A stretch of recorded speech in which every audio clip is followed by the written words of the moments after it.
side door. And Matt Scraby. Now I'm being judged because I pull forward into my parking spot. Don't blame us for any side effects. You thrilled our fans throughout the postseason with a great performance. Gwynn and Chris are ready to go.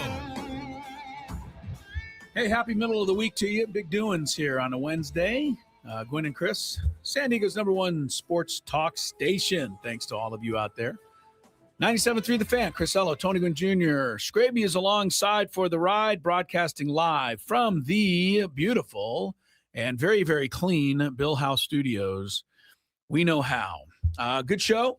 Line. Has anybody ever come up, like at the nighttime, late night TV and Jimmy Fallon walk out and go, not a really good show tonight.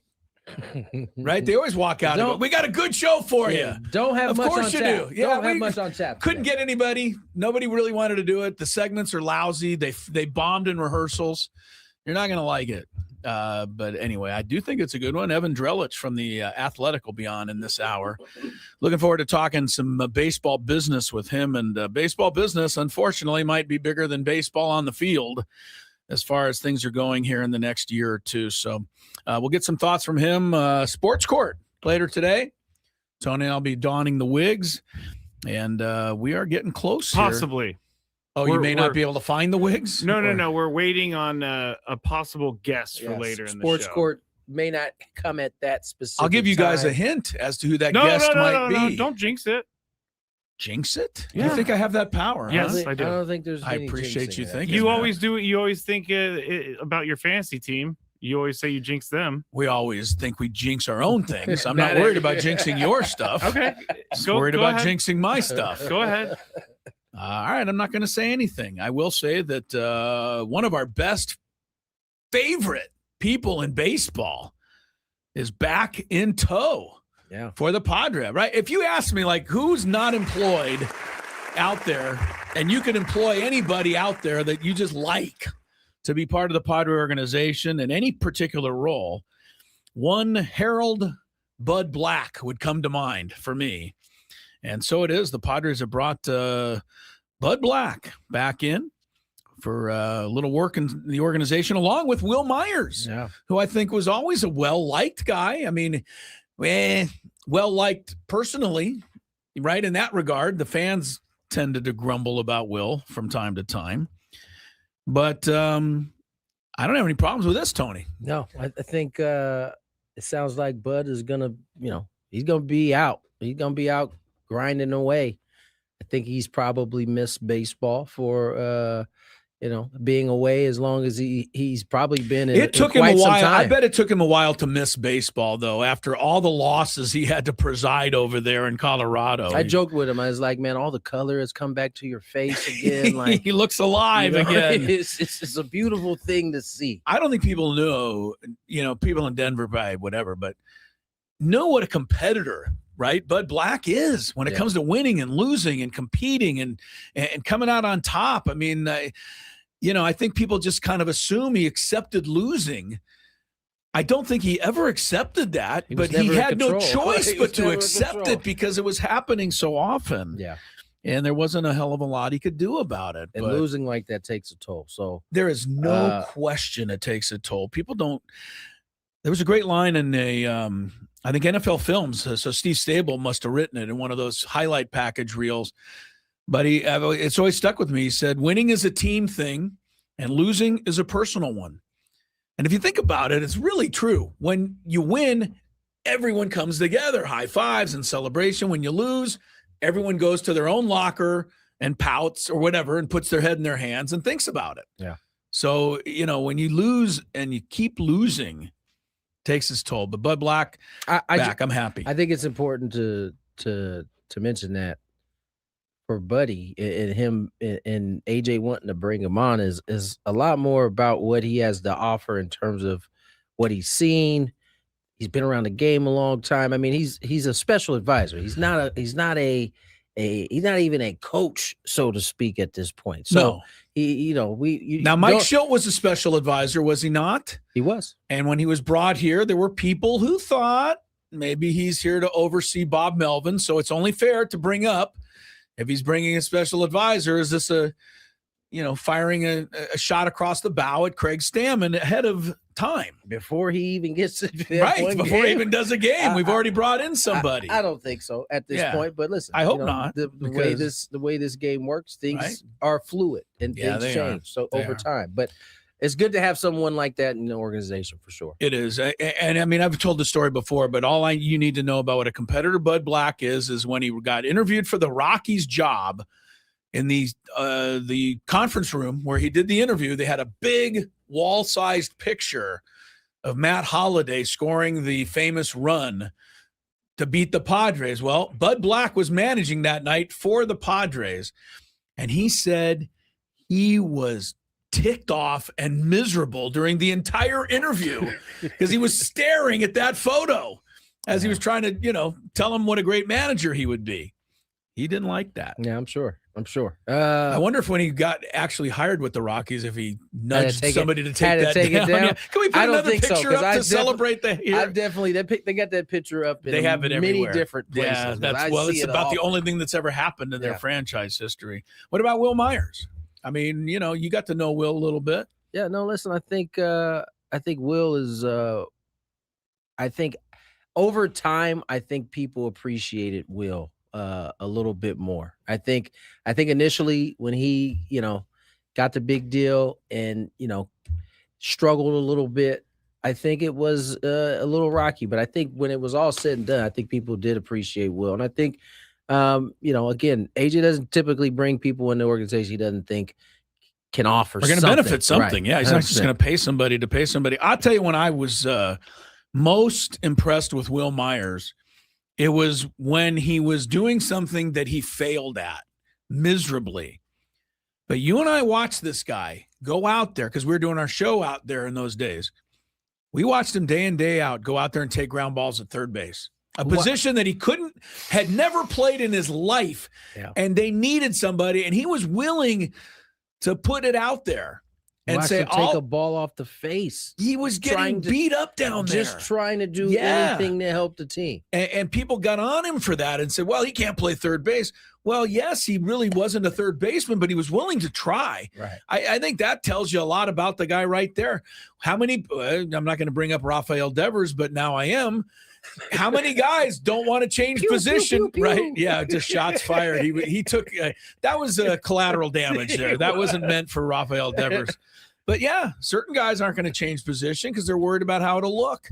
Will Myers always did. Anyway, so I'm a fan. Hector Gomez, I'm a fan of him. I don't know who he is. You like what he's talking about. But I like what he's talking about. He tweeted out today that the Padres have emerged as a strong contender to make a trade with the Brewers to acquire right-handed pitcher Freddie Peralta. Now, that is not just any old guy, Tony. That might be one of the best. No. You take away Paul Skeens, take away, not too many other guys. Freddie Peralta's right there at the top of the National League. He was their most reliable starter last year. Yeah. He got good stuff. I mean, yeah, man. He's a game changer. Assuming you're not giving up Pivetta. Well, that's always part of that. Right. Yes, everybody says, well, yeah, let's get him. Okay, well, what are we giving them if we do that? Having that 4 lineup, I think you feel pretty good about that. Man. If you put Peralta next to Pivetta with Musgrove and King, Musgrove, King, yes.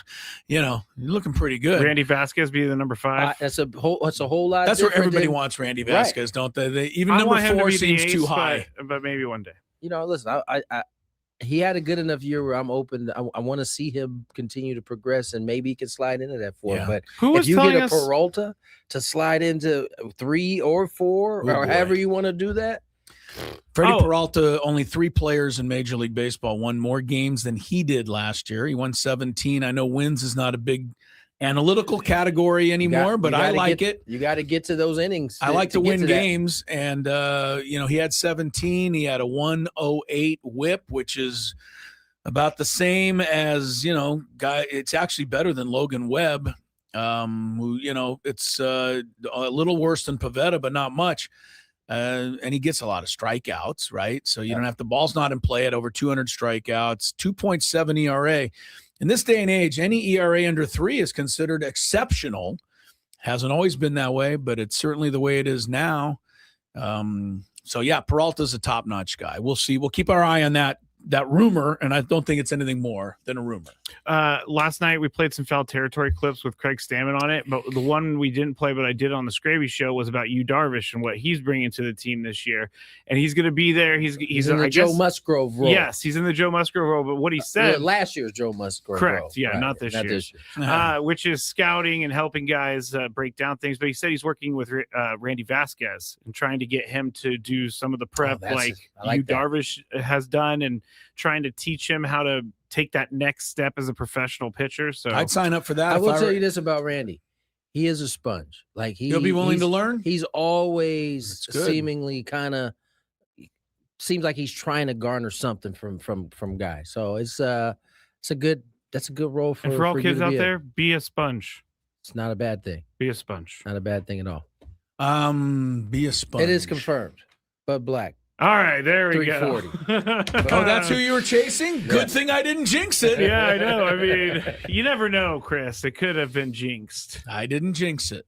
Okay, so Buddy will be on the show. We'll talk with him about all that stuff at about 3:40 today. So the sport court may have to wait a day. You criminals will have to stay behind bars until we can talk about you at another time. Call David P. Shapiro. Call David P. Shapiro on the fan hotline. He'll get you out. All right, Gwynn and Chris underway.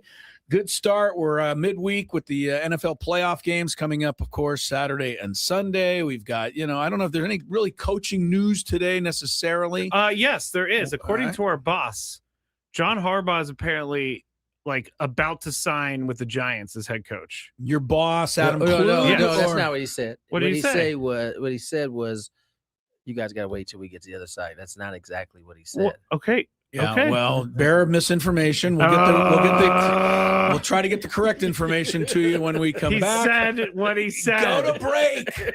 Gambling problem? Call 1-800-GAMBLER.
Chris Ello, Matt Scraby.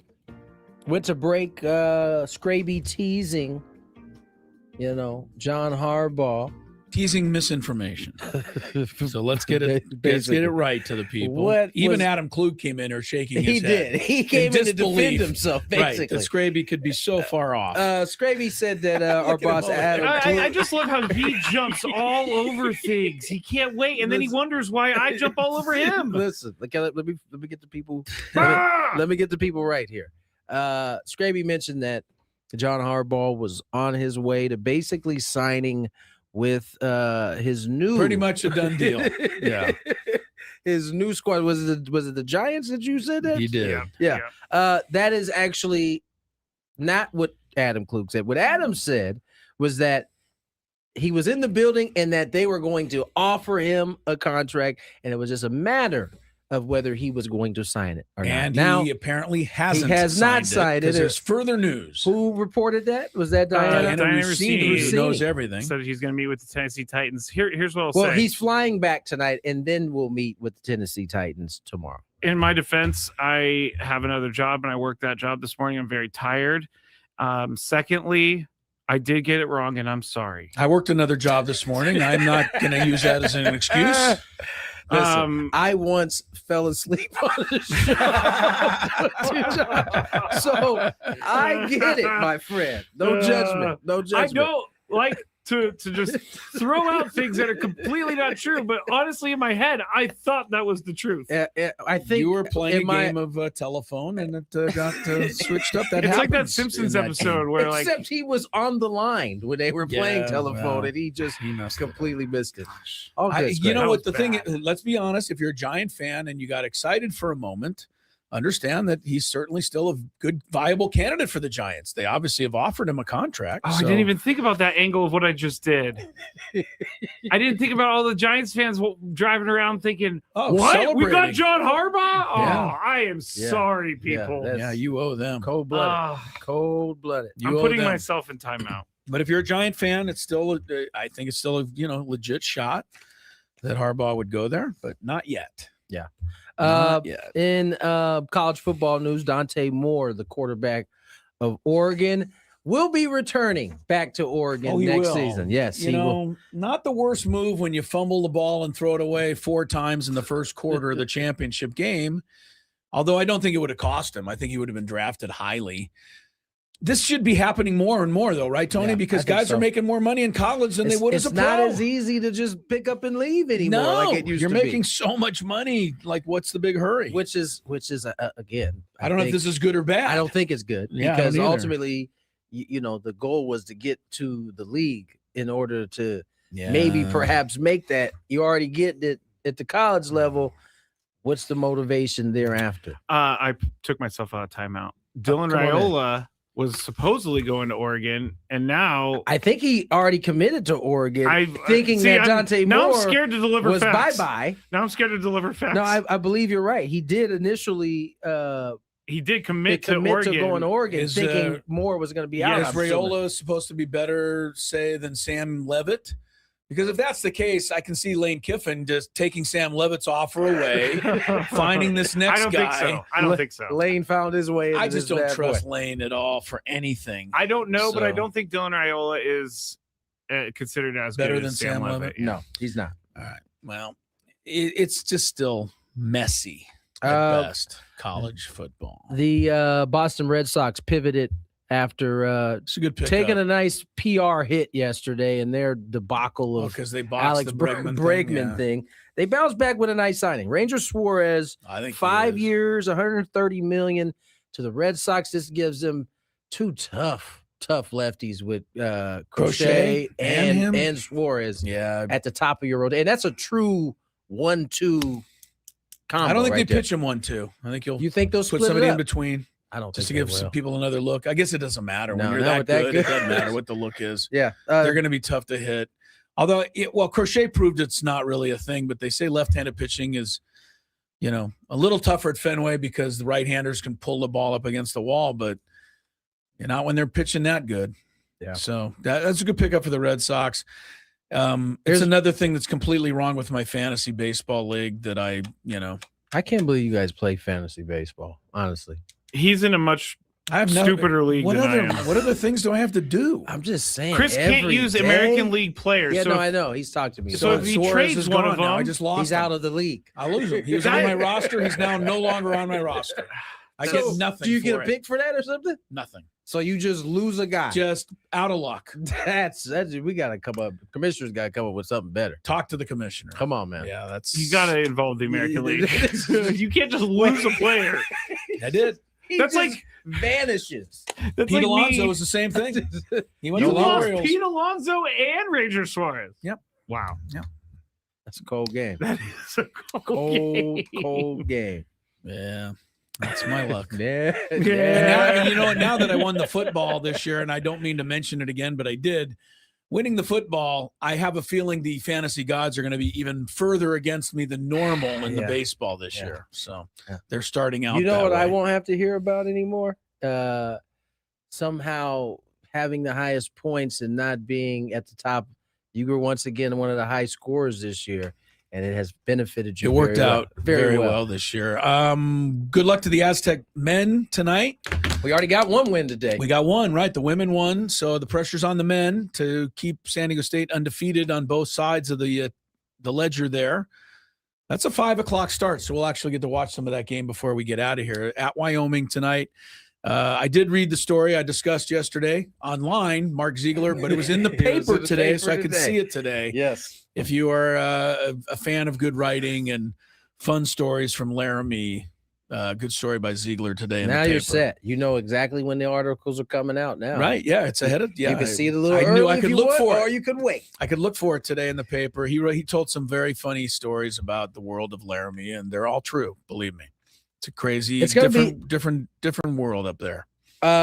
Couple things. Well, we'll get to that other stuff later, but it's gonna be weird, not going to those places. I'm happy we're not going to those places. New Mexico, same. It's Don't a go wrap. to the pit Like, anymore.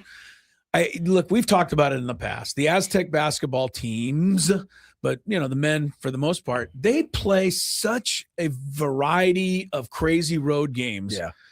that don't get any Unique. credit Very at all. unique. Because Wyoming has such a bad, what is it, Q rating or whatever they rate these teams on. New Mexico, whatever.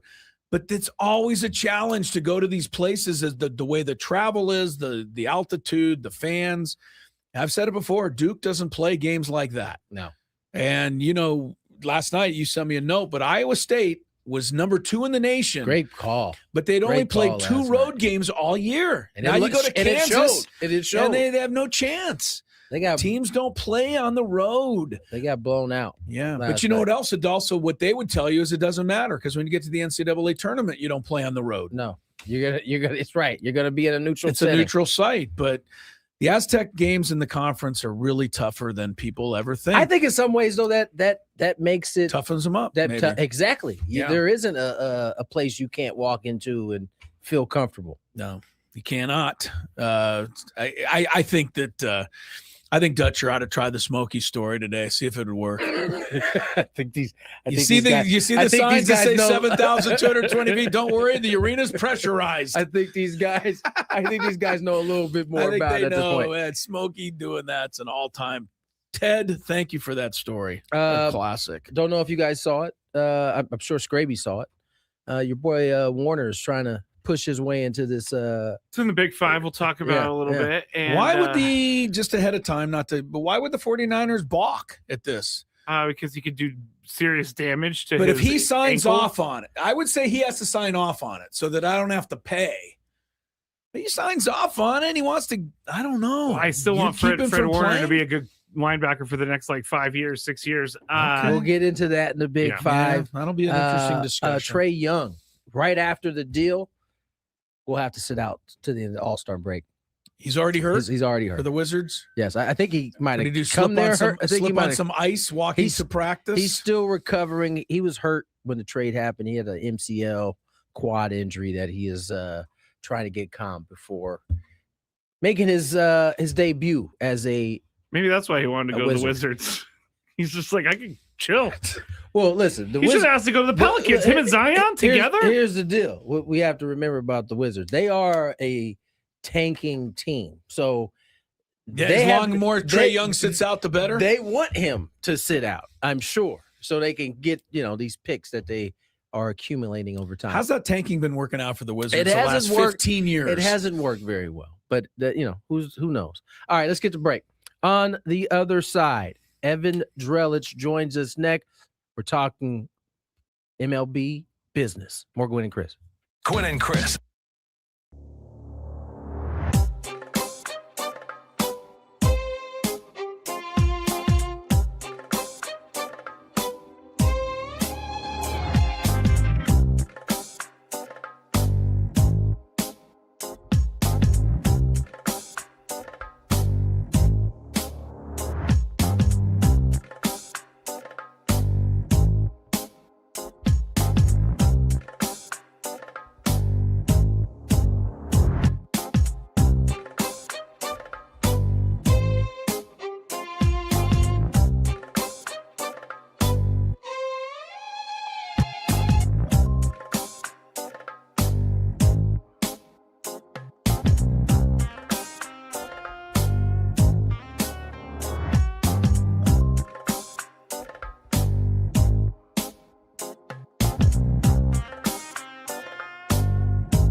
again.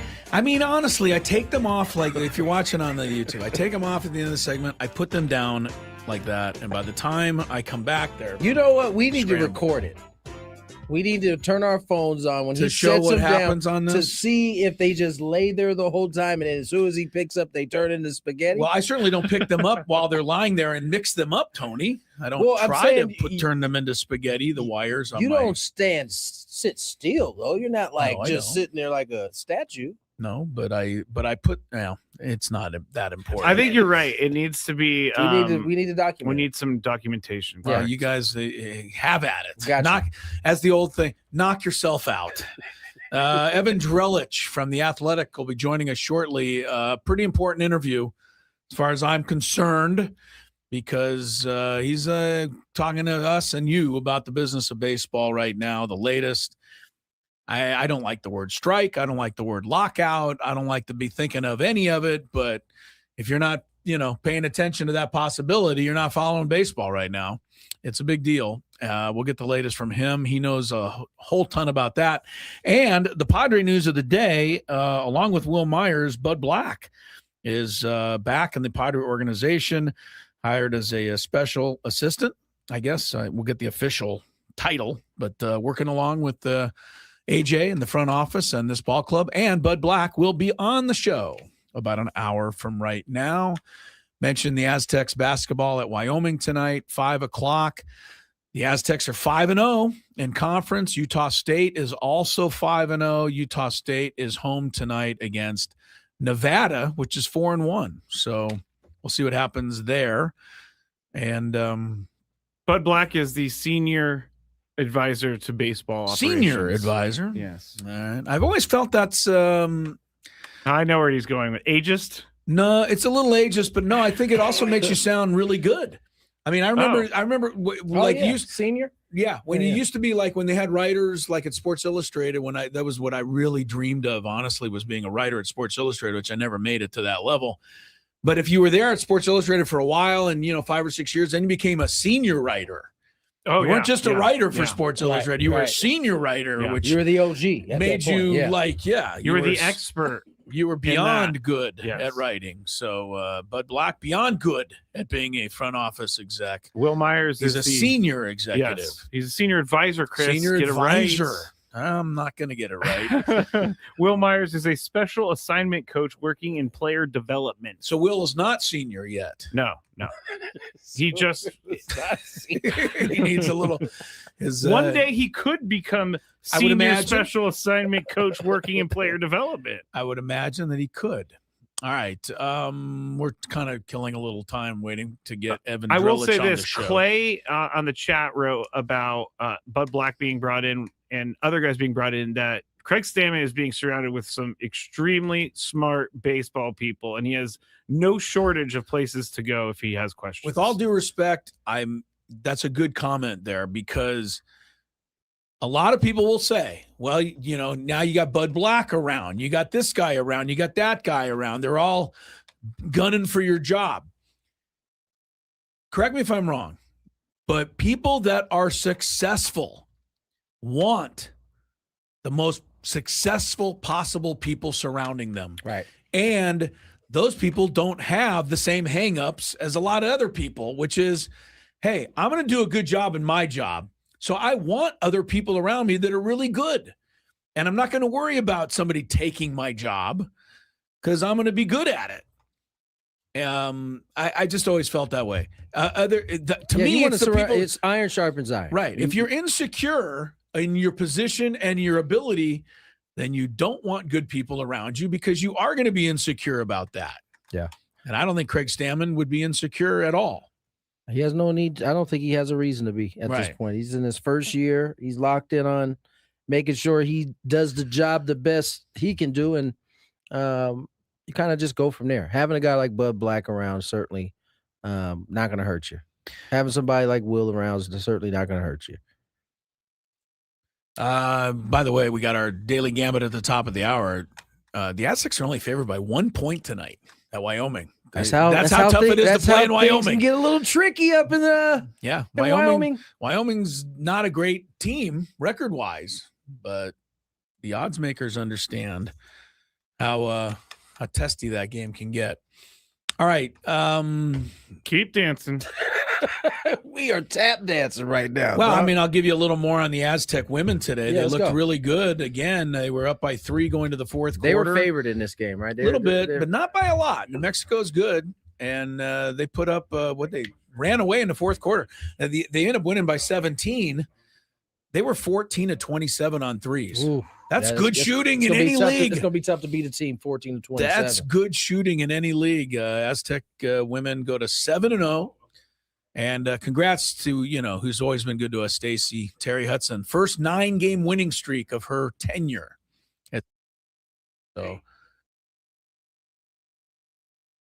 Evan Drellich from The Athletic. Boy, good to have him on the show, especially since Evan, we were holding off to 2:40 to have you on, but our segment started at about 2:36, so we've been tap dancing for 4 minutes until your arrival. Happy to have you with us. All guests join us on the David P. Shapiro Fan Hotline. David P. Shapiro criminal defense attorneys helping good people regain control of their future when charged with a crime. They've been doing it since 2010. Visit davidpshapirolaw.com. All right, Evan, thank you so much for your time, sir. Great stuff. Love following everything you write in The Athletic. I always feel smarter when I read your stuff. So I'm hoping to feel smarter again today. Start with a bit of a general overseeing question, but where do things kind of stand with baseball? And if I'm a fan, how worried should I be at this stage that something could happen? I'd be a little bit worried. I don't think it's a no worry zone. So in the next couple months, probably no later than May, last time it was in April, the union and the league will start having negotiations about the next CBA. The current deal expires after this season in December. In all likelihood, we're going to have another lockout starting in December, just like last time. And the big question is whether this one is exactly like last time, where it ends just in time for the regular season, or our games actually missed this go around. And the big looming issue so far is the potential of the salary cap. Owners have long wanted one. They haven't made a big push for one in a while, but that's been brewing really for the last year or even beyond that since the last deal was reached. And so it seems to me likely that we're going to eventually get some sort of proposal for a salary cap. That in itself isn't the biggest deal. The biggest deal will be, are they sticking to it? Come March of 2027, really kind of the drop dead point by which you've got to have an agreement so that you can have at least, 2.5 weeks of spring training or something like that. Is that proposal still going to be on the table, or will they find a way to play a full season of games? The industry is over $12 billion in revenue. There's a ton of money on the line. I think the rational incentives are for everybody to find a way to play. But that's the big question that looms at the moment. Evan, first of all, I love your work, man. I really appreciate the work you do for the game of baseball in terms of keeping us informed. One of the things I've heard you talk about here recently is kind of, among some of the other hangups, is the own kind of infighting within the owners and some of the teams at the top of the totem pole versus some of the at the bottom. How much of an obstacle do you think that can be as these two sides try to find some midpoints to maybe push this thing forward?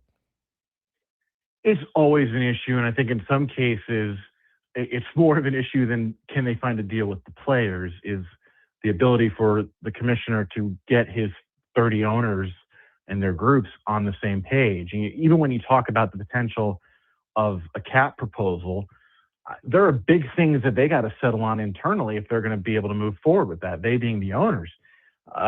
You got to choose a floor that the small market teams can live with. Same thing with the ceiling for the big market teams. And that's even before you get to the point of trying to convince a group of players in the union that historically, for decades has said, we don't want to do this, that it's now the right thing to do.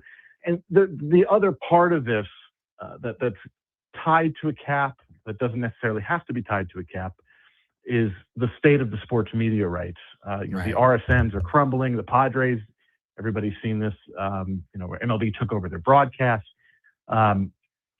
MLB, there are some big changes MLB can make with media rights. that would involve big changes to revenue sharing, meaning how money is shared between the owners themselves.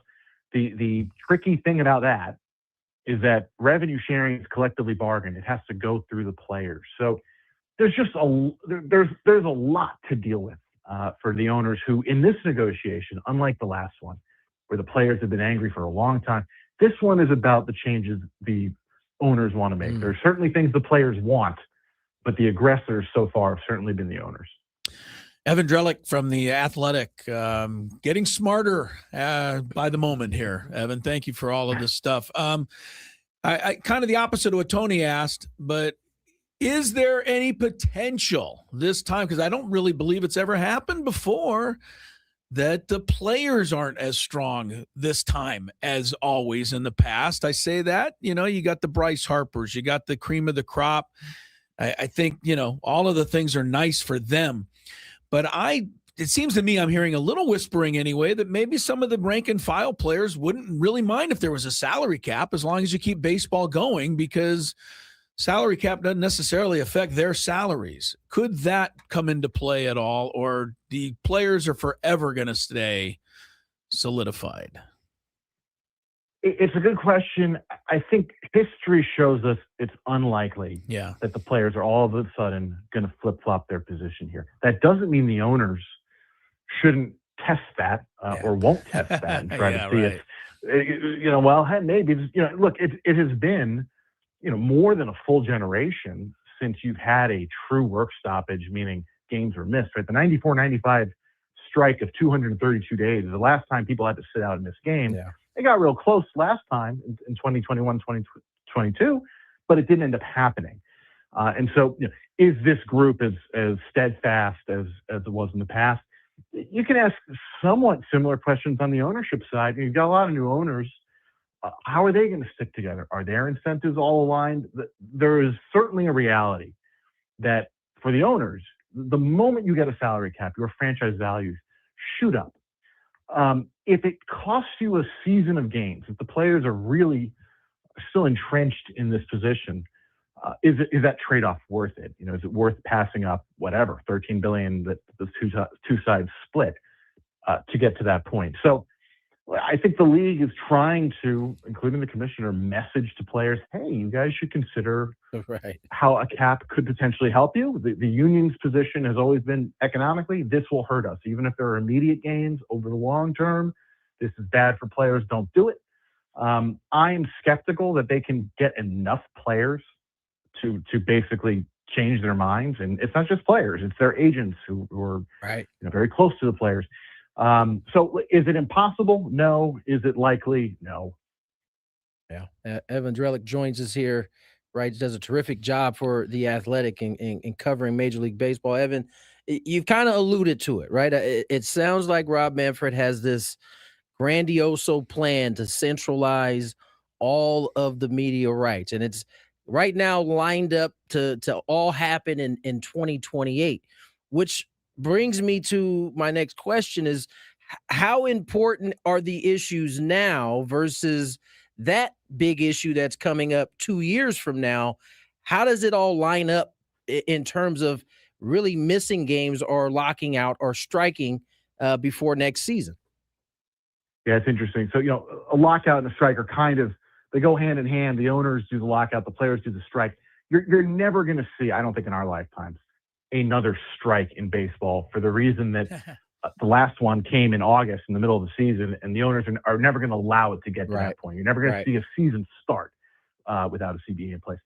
Okay, so to the question about media rights, like I was saying before, where it's collectively bargained revenue sharing, that's where it becomes very important here. So what Rob Manfred would like to do is, instead of having the 30 teams control what they do with their local rights, meaning those 100 games that go to your RSN.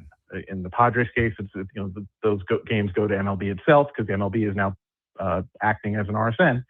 Rob wants to control those and decide who goes where. And the reason is, when the league's national TV deals are up, so the Sunday game of the week, the World Series rights, all those come up in 28.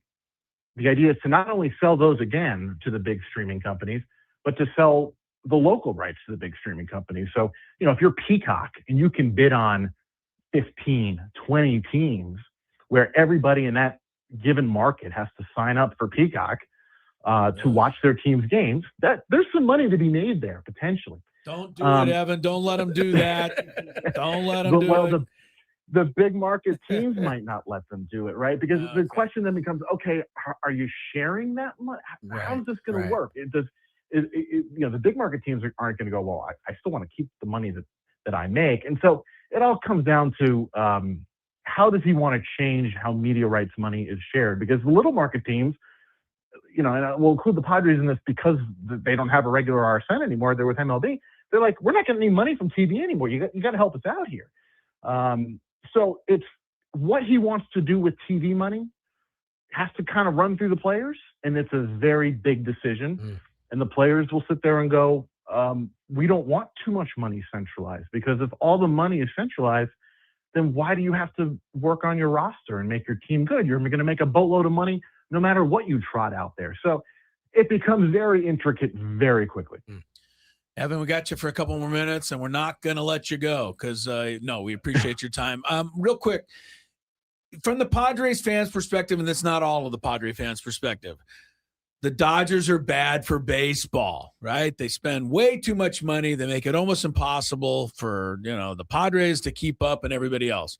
From somebody with such a good understanding of the economics of the sport, how truly bad for baseball are the Dodgers, and should they be held accountable, or should we hold accountable the teams that don't try to compete, the way they do?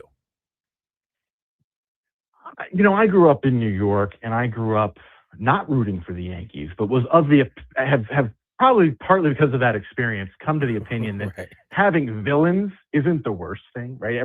The fact that you're asking me questions about the Dodgers and the Dodgers get under people's skin. Yeah. That's not that, you want, it's almost wrestling. You need your bad guys and your good guys. And I think in baseball, there is some value to that. Now, whether you eliminated, let's say you went to a cap system, does that mean the Dodgers are no longer the bad guys? I don't know. And I think that's an interesting debate there. Look, the union and player position has always been the owners can spend more. I think it is a tough position for the owners generally, in that the books aren't open. They're kind of asking you to trust them. Yeah. That said, we all know the Dodgers are making more money than the Royals or the Padres. So it's not a perfectly even playing field. It's also a sport where the best team wins 65% of the time. If you get in the playoffs, you got a chance to make it. So I don't get too hot and bothered by the Dodgers, put it that way. Evan, amazing, fun. I hope we can, tap your knowledge, down the road a little bit, but understand you got some big fans here in San Diego. Keep up the good work. Appreciate you coming on and joining us here. Hey, thanks, guys. Appreciate the kind words. Talk soon. You betcha. Evan Drellich from The Athletic there with all the knowledge I need. That was good. Get me through a little while. That was real good. And, learn something new. His last name is Drellich. That's all that you got from the interview? Well, dropping knowledge left and right. Wow, I got his name right. Okay, yeah. I never even thought about it being Drellich once. How did that happen? He goes, hey, if my name's pronounced Drellich, but if they say Drellich, it doesn't matter. And so that's when I told you guys. So it must happen to him. It must happen. I would imagine. Well, I think everybody just assumes it's Drellich, which I want to call him by his right name. Yeah, for sure. That was good. That was good. Yeah. You definitely feel educated on kind and this is important to remember. Sorry, I just cut you off. Go ahead. This is important to remember. This is all happening after this season, right? Not before this season. Yes. Yeah, but it's going to be a storyline during the season. I think. Well, this is going to be right. As he said, they're going to meet in May, and that'll be their first meeting. Yeah, and we know. Let's just set the table. Nothing is going to happen in May. Or June or July or August or September. We would be shocked, right, if something happened. Yeah, they can meet, but it'll be we're never talking to those guys again. This may be the first. May be the first time that the salary cap is formally talked about. I get the sense that everybody thinks it's been like this. No side has talked to each other yet. This is just what everybody's expecting to happen. May be the first time it actually officially happens. It's going to be December, and we're going to be sweating it out. Get ready kind of for what we it. do. Yeah. All right, top of the hour, break, all that stuff. Daily Gambit. How'd the Lakers look against Adam Klug's Hawks last night? Good. Guess they look good. We'll find it all about that and what's happening tonight. 97.3 The Fan.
Hour number 2 here on Gwynn and Chris. Tony Gwynn Jr., Chris Ello, Matt Scravy.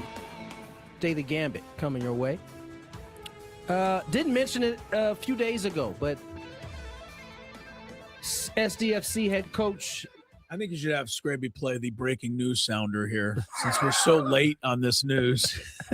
Just there we go. I mean, we're so bad. We should have passed this along to you a long time ago. This was 2 days ago. Like most of you probably know this, but in case you don't, head coach gets a new deal to remain SDFC's head coach. Maybe I didn't get the memo. Did he ever officially win Coach of the Year, or did they give that to somebody else? I don't recall hearing how that turned out. I know. I feel like I should know, but I know. See, we were just talking about this. It's it's very difficult. I mean, I never get the news, and I've set myself up to get the news. I'm with you, man. Siggy Schmid. Of who? That's who won it. No, that's the name of the award, I think, isn't it? Schmid was like an old coach back in the day. I'm looking. That's what it said. No, I don't trust myself either, okay? No, Philadelphia Union head coach Bradley Carnell. He was the winner. Has been named the Siggy Schmid MLS Coach of the Year. All right, so I was right. It is the Siggy Schmid trophy. You were trying to tell me how you were trying to tell me that Siggy Schmid was the winner, and I'm like, no, I think he was the name of the trophy. But yeah, that'd be like saying, who won the? Who was the? What did Skeens? What was the award? The pitcher for the best in the National League. Who won that last year? Cy Young won it. Yeah. Oh my God. I type in 2025 MLS Coach of the Year, and it comes up with Siggy Schmid, Coach of the Year. Yes. Former coach at UCLA for 100 years. Probably did some stuff in the MLS after that. Now I hate Siggy. Don't hate on Sig. It's not his fault that you didn't know who he was. Siggy's a hell of a guy. So yes, Mikey Vargas gets an extension. As does Anders Dreyer. He gets a contract extension through 2029. I mean, are we fair to complain a little about this? I mean, the guy had an expansion team. He had in the Final Four. No, we should be excited to have Mikey Vargas. No, we should you're talking about head winning the coach of the year for the award. Please. Well, who won? Is the guy from Philadelphia, right? I think they had a couple of more points. They had the best record in the entire league. But very close, and they're not an expansion team. I think that needs to be taken into consideration. I don't disagree. Wow. So yeah, the SCFC's made some news during the offseason. The other news was that Chuky's not coming back. Yeah, they're gonna move on. I don't know that we should be shocked by that, because the whole whatever issue happened at the end of the year, it never really got ironed out. No, it didn't. He wasn't playing. He was kind of in and out of the lineup. He played in the postseason. But I don't even think he started, Tony, all the games. By he was the way, coming in late. Mikey Vargas on the morning show tomorrow with Ben and Wood. So you get a chance to 7:20. That's an early. I mean, I bet you Mikey Vargas wakes up at like 4 a.m. He seems like that type of personality. He's very awake and ready to go. 100%. Yeah, I should tell the guys on the morning show, and Paul Reindl, who's always needs this information. If you ever really need a guest in the opening hour, I'm up. Just saying. What are you guys going to talk about? I have no idea, but they have Tony Gwynn Jr. on all the time, and they never ask for me. Is that true all the time? No, they definitely don't have me all the time, because they know I'm not getting up that early. Well, but you're on the East Coast. They wait till you're on the East Coast, and they call you. Yeah, they get me on the East Coast, which is a little bit different story. That's smart. So, my feelings aren't really hurt, even though I'm awake anyway. Let's just letting you know. And give them a topic. Maybe they'll have you on. Let's get to today's Daily Gift. I'm sure they don't want to talk Dolphins, though. Do you like money? I think about money a lot. Do you like money without doing anything? Winning. Do you want to make money while watching sports? I think Washington is immortal luck. Washington! Woohoo! If you answered yes, this is your segment. Just don't blame us when you lose. Nothing is ever your fault. It's your game. Take it. Gwynn and Chris go through the top bets of the day in The Daily Gambit on 97.3 The Fan. Daily Gambit is our daily sports betting segment here on Gwynn and Chris. Please, everybody, gamble responsibly. And remember, we are broadcasting live from the Bill House Studios. We know how. We know how. We know how.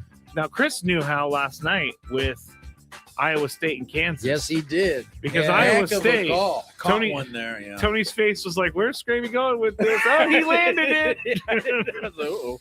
Iowa State minus 3.5 on the spread at Kansas. Tony and I went Iowa State. Chris went Kansas. Kansas wins 84-63.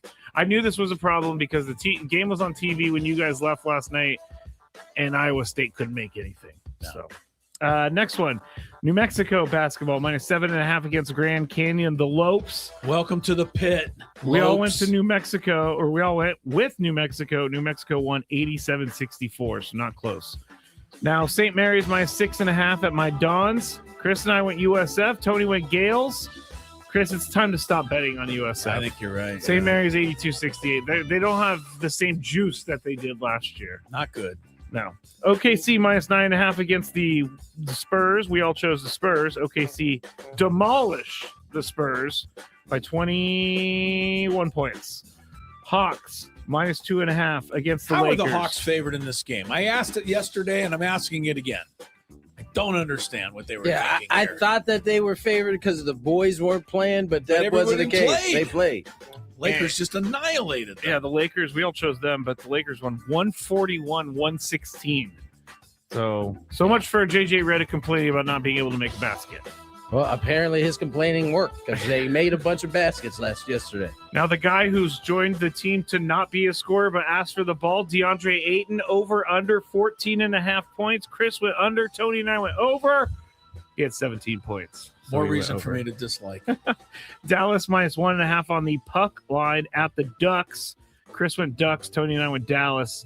Ducks win 3-1, so Chris wins. Ducks snapped a 9-game losing streak there.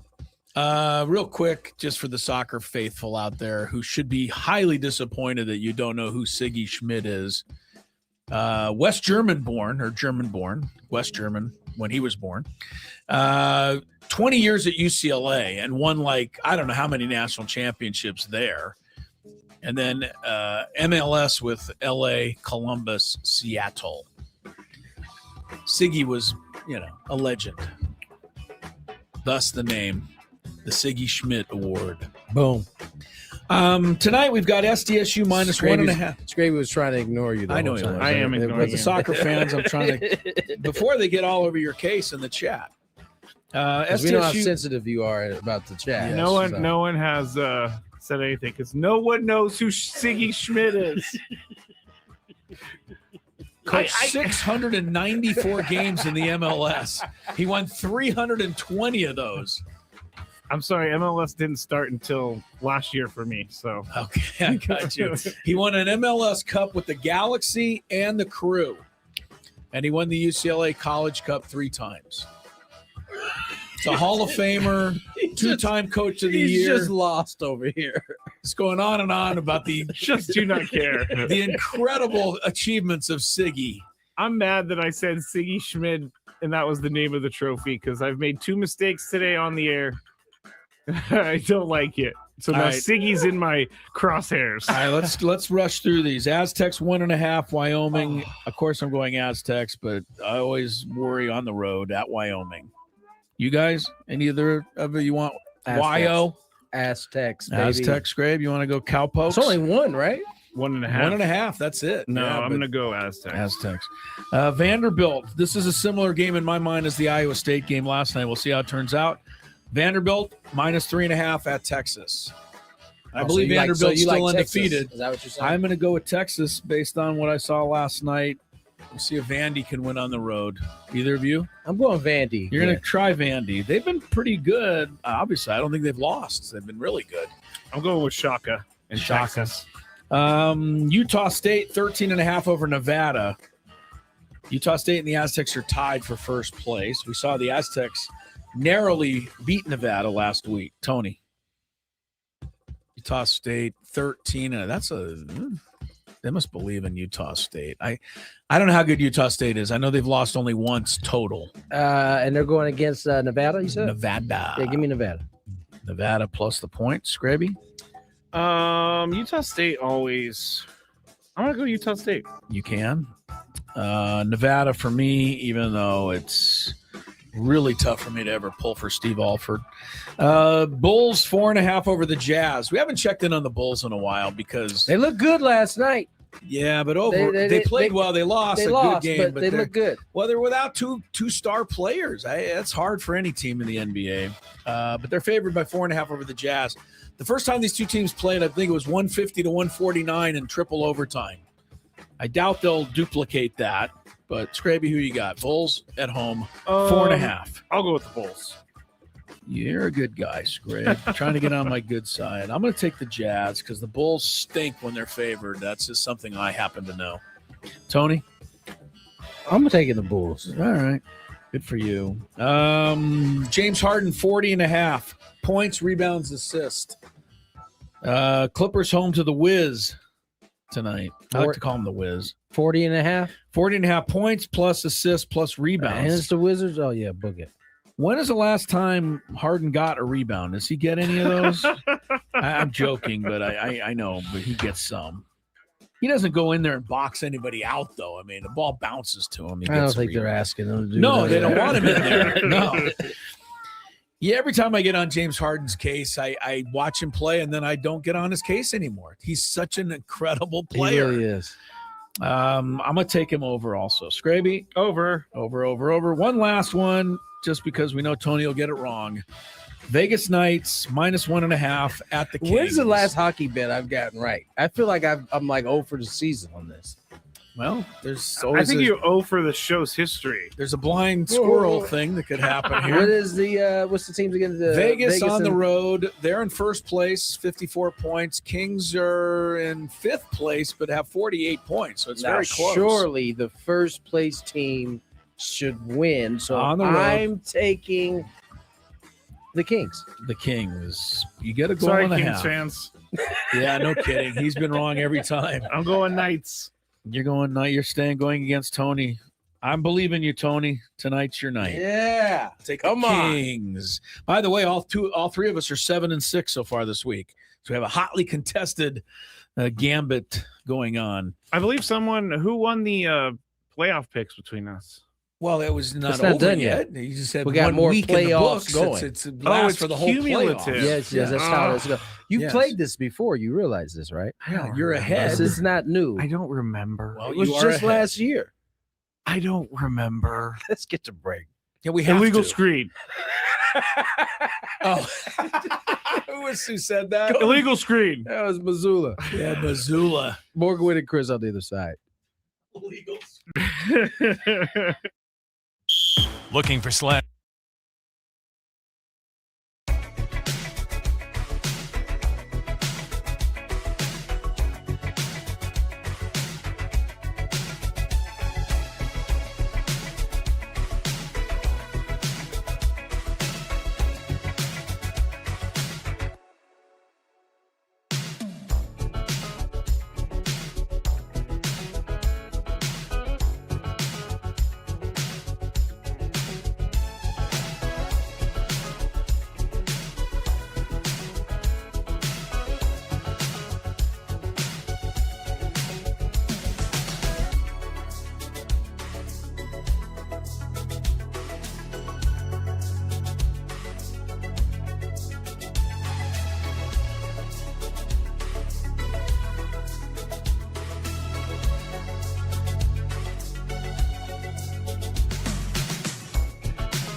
Welcome back. 3:18 is the time. Gwynn and Chris.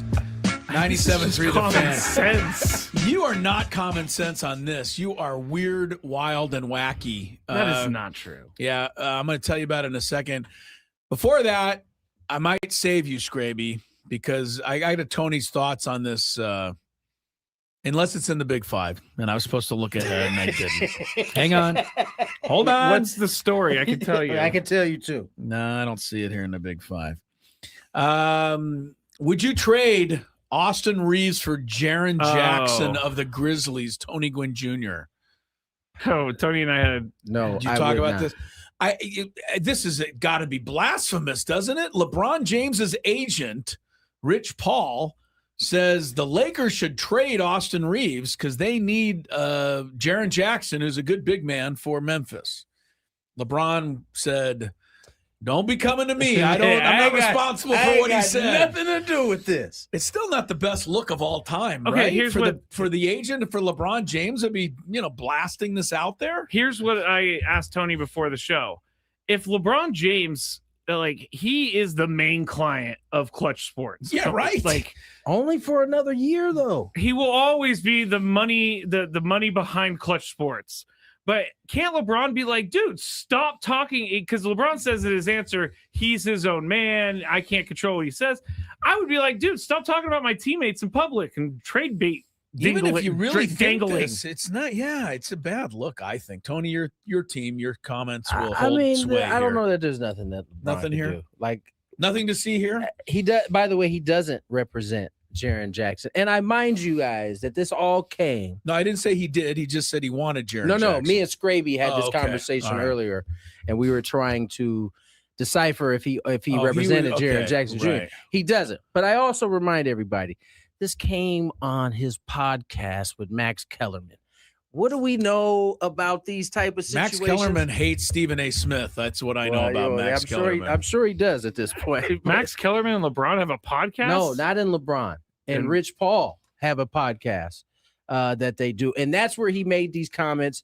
And that is really how all this started. Now, in terms of LeBron, listen, I don't know how Rich Paul is an actual agent. Like, LeBron can't dictate everything that man's doing. I understand that he's a big reason why. I think I would tell him to shut up. Yeah, I don't know if that really works. Well, LeBron James seemed like he'd have the power to do that. If I'm LeBron and he says, you know what? No, it's not how it works, Bron. I'm not I'd be thinking, I'm gonna go find a new agent. I don't think you will. I don't think Ayu Dosunmu can tell his agent not to talk about, Zach LaVine. I think it's But I think unnecessary LeBron James rumors. can ask him not to make comments about Austin Reeves. Unnecessary rumors and distractions for To LeBron me, if James I'm Austin and the Reeves, I Lakers. might feel some type of way about How is it this. a distraction for LeBron James? I think it's Because he a has to be distraction. asked about it. I think it's a distraction for Austin Reeves. He's going to be maybe for not right now. Austin Reeves ain't even playing. He ain't answering questions. This ain't a distraction. Now, it certainly doesn't put him in light. And now, Rich Paul came out today, said he had a conversation with Austin Reeves' agent. So he's doing a little And so- moonwalking. No, I don't think he backed away from it. I think he just gave some context to the whole kind of conversation. But All right. in terms of LeBron, I don't know. This has nothing to do with it. Yeah, but you're talking to Scraby and I, and in our world, everything's LeBron's fault. Yeah, so I know. This will be I too. know. All right, let's get to what I really wanted to talk about. I'm not quite sure how to bring it up, so I'll give it my best shot. If you are in a public urinal, This is how you explain it right here. All right, go this ahead. is a lot of males. Yes, would be males able to will get this. relate right? this The question. Women probably know, but they don't spend time in a men's restroom. But if you're in a public urinal and there's one of those, I know I have certainly had, going back to my college days, even after, had roommates go to the bathroom, beer in hand. right. This is the question before See, the I think court. that's different in my scenario Why is it different? because What you're a- at home. No. I didn't say anything Well, about let's home. set the, I didn't let's say set the anything whole about thing home. up again. We're at a public urinal. You're walking in with a beer. You go to do your business. You put the beer, set it on top of the upper part of the urinal while you're doing your business. Scraby thinks that is the grossest thing he's ever heard He about. said, what was your exact word? I don't see how anybody's ever done that before. Yeah, it's Right. disgusting when you walk into a bar bathroom. The last air I want to breathe is that bathroom's air. And the last thing that I want touching my drink. Okay. That's different than what he said during the break. No, he's worried about air going into Hold on. He's not worried about air. He thinks that the pee is going to splatter upwards and go into the cup. Okay. Droplets, I think he called That's what it. he said. Guys make me sound like a crazy person. You did say that. 100% said I that. said that sometimes droplets, they're lighter than air. They can go up in the air and then come down into the beer. Come on. I know that I'm a little too much with the germ thing, but it is gross to take an uncovered drink into a public restroom and just put it. It happens at the Padres game all the time. What covered drink have you ever taken into a public restroom? Like, how does that work? I don't take drinks into the restroom. You just go. I just go to the restroom. So you leave your drink out in the public and then go into the bathroom. No, I chug it. Oh, okay. And then I get a new one on the way back. Okay. I've also got to be honest with you. Do you ever just not go into a public restroom as if to, just hold it because you are so grossed out by the idea of a public bathroom? Scraby's getting some confirmation from the chat. I will look right into the bathroom, and if it looks gross, I will turn around and walk away from the bathroom. Go ahead. You're getting some people who agree with you here? Winging at the chat. We're talking about resting your cup of beer on top of the urinal while you use the urinal. Scraby can't fathom this. So maybe he has support. You have some support? I leave my beer at my seat. There's pea mist in the air. Pea mist. Which is true. Well, I got to tell you something, Rod. I would give you the pea mist over droplets floating upward and around and into the cup, which is Scraby's concern. There's another one. Scraby is correct, as usual. You're correct, as usual. Love Scraby's mother finally chiming in. No, that was from Smash the Numbers. All right. You're right, then. You guys don't find this gross. That's weird to me. We don't. That's weird. I mean, listen, I could see. I don't know that I find it borderline, but I think I've certainly gone into a bathroom with a beer, open beer before. Clay, Scraby, I'm with you. I do not take any drink covered or uncovered. Gross. Were there any people who were not with you, or are you only going to read the ones that are with you? No, there's no one that's disagreeing with me. Okay. I mean, that's nice. It's not that nice and convenient. No, it's definitely, if they disagree with me, they do let me know. You are overblown on the germ thing, though. I admitted that. Come on. I admitted that. But Chris, how did you survive COVID at all? I know one thing. He got very angry at me anytime I came anywhere near him without a mask. He was flipping out. Jocelyn makes another great point. Not only are there number 1 particles in the air, but there are number 2 particles. Jocelyn, in the air. That's not where we needed to go. Gator Padre says I disagree with Scraby.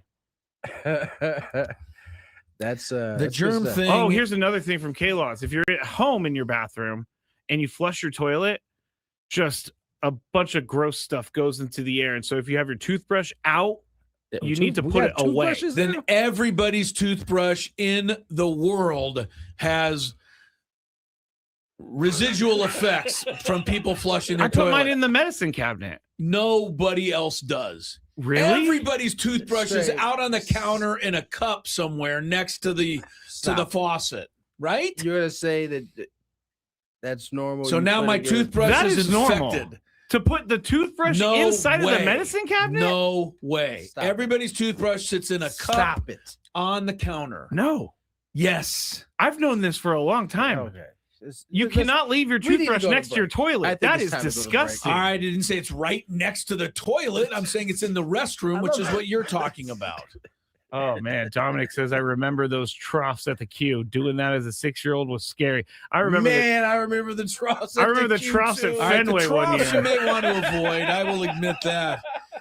The troughs are a little crazy. I told you. I was telling my kids the other day, we lived wild in the 80s and 90s. They don't know nothing about that. Can I ask a really personal question? You don't have to answer, but I'll answer for me. Okay. I'm scared. Does your wife close the door to the bathroom area when you're in the restroom and she's using the bathroom part? You know what I'm saying? Yeah. She closes the door. Yeah. Okay. Yeah. We do not close the door in our household. I knew you'd have a problem with that because you're the all-time germaphobe. All right. We'd have to do a. Cole says he keeps his toothbrush in his toilet, so he just reach in and grab it when you need it. Apparently, I'm wrong about this toothbrush in the medicine cabinet. It's ridiculous, dude. I honestly, you're wrong about that. I don't. This is an example of growing up in a certain household with certain ways you do things, and you just don't know. Everybody in your house. I just always assume that people put their toothbrush away. When I go into someone's house and I see their toothbrush, I'm like, "Good luck with those particles on your teeth." Bud Black will try to square all this away. He's joining us when we return on Gwynn and Chris. Coming up on Thursday. I actually got in trouble once when I worked at the bank for looking up a celebrity, and it was totally wrong on my part. Totally wrong. Looking up their account number? Just I searched their name in the account system, and what is wrong with you? I was like 19. You'd be better off. You'd be better off admitting that you wore your underwear inside out. Frankly, This guy is just searching up people's accounts. It only happened that one time because I got caught. How did you get caught? The account was flagged, and anybody taking a look at it gets logged. And so I got called into the boss's office like 3 days later. What did that come? I'm sorry, I gotta ask, but nobody's supposed to be doing this preview. What did that conversation? How did it go? Well, why were you looking up Paris Hilton? Is that who it was? I can neither confirm nor deny. Oh my goodness. I can neither confirm. That's really funny, Chris, that you just yelled out that name out of all names. No, but I walked in, I got called into the office, and I sat down, and all my boss, I loved her. She was great. Her name was Sharon. Amazing boss. She just slid the piece of paper in front of me. You knew. Said, "Did you visit this account?" And I looked. Yeah. She was like, "We're gonna have to write you up for this, and if you do it again, we're gonna have to fire you." And I said, "I'll never do it again." And I got out of there as soon as possible. I took everything, but it was not good. Not good. Just curiosity, huh? He's like, I wonder how much they have in their account. Yeah. I mean, before I got caught, I did look up athletes. And, oh my God! I'm so glad you're sitting in this seat now. Yes, I'm so happy you're not doing any job that can be dangerous to people's futures. This was in the first year that I was there. I learned my lesson thoroughly. Chris, as I said, as soon as they walked in, they was like, "Yeah, that's our guy right there. That's our window. We're gonna take him down." Yep. Just lucky I didn't get caught for like. I can't even say. I'll tell you guys off break whose account I saw and how much money they had sitting in their checking account. And this was how long ago, too, by the way? 2009, 10. Way before I became a good person. Didn't Bank America end up getting in trouble? Or was that, it was one of those banks got in trouble? All of them get in trouble for selling information. But I heard folks like you. I wasn't selling any information. I was just wanting to see what was going on. Curious. I didn't check their account activity, which I could have. Been like, oh, they bought this here. I'm going to go up there. You know, I'm not that creepy. Well, that's stock. Oh, yeah, you're not that bad. I'm not that creepy. This is amazing, by the way. We're supposed to be doing. How are we supposed to do baseball picks under these circumstances? We can't anymore. I think we gotta push it. You guys never did it? Well, I mean, no, it's great. We didn't really. Okay. Like you work at a bank, you're looking at people's account information. That's unbelievable. It only happened for a little bit, and then I got only for a little bit. I can't stop laughing at this because it is quite hilarious. Greg. But you were saying that I may have gotten robbed or whatever. I actually did get robbed when I worked in San Francisco, and they're called quick change artists. How long did you work in the banking industry? 8 years. I was a teller supervisor when I finished. I was also the merchant teller, which took in around $150,000 in cash a day. Guess what? Always balanced at the end of the day. Yeah, I bet. But there was a guy who walked in. He had about $5,000 in hundreds, and he handed it to me. He said, "Can I get 50s for these?" And I said, you know, it's pretty annoying that he wants $5,000 in hundreds, and he wanted $5,000 in 50s. He just wanted 50s instead of hundreds.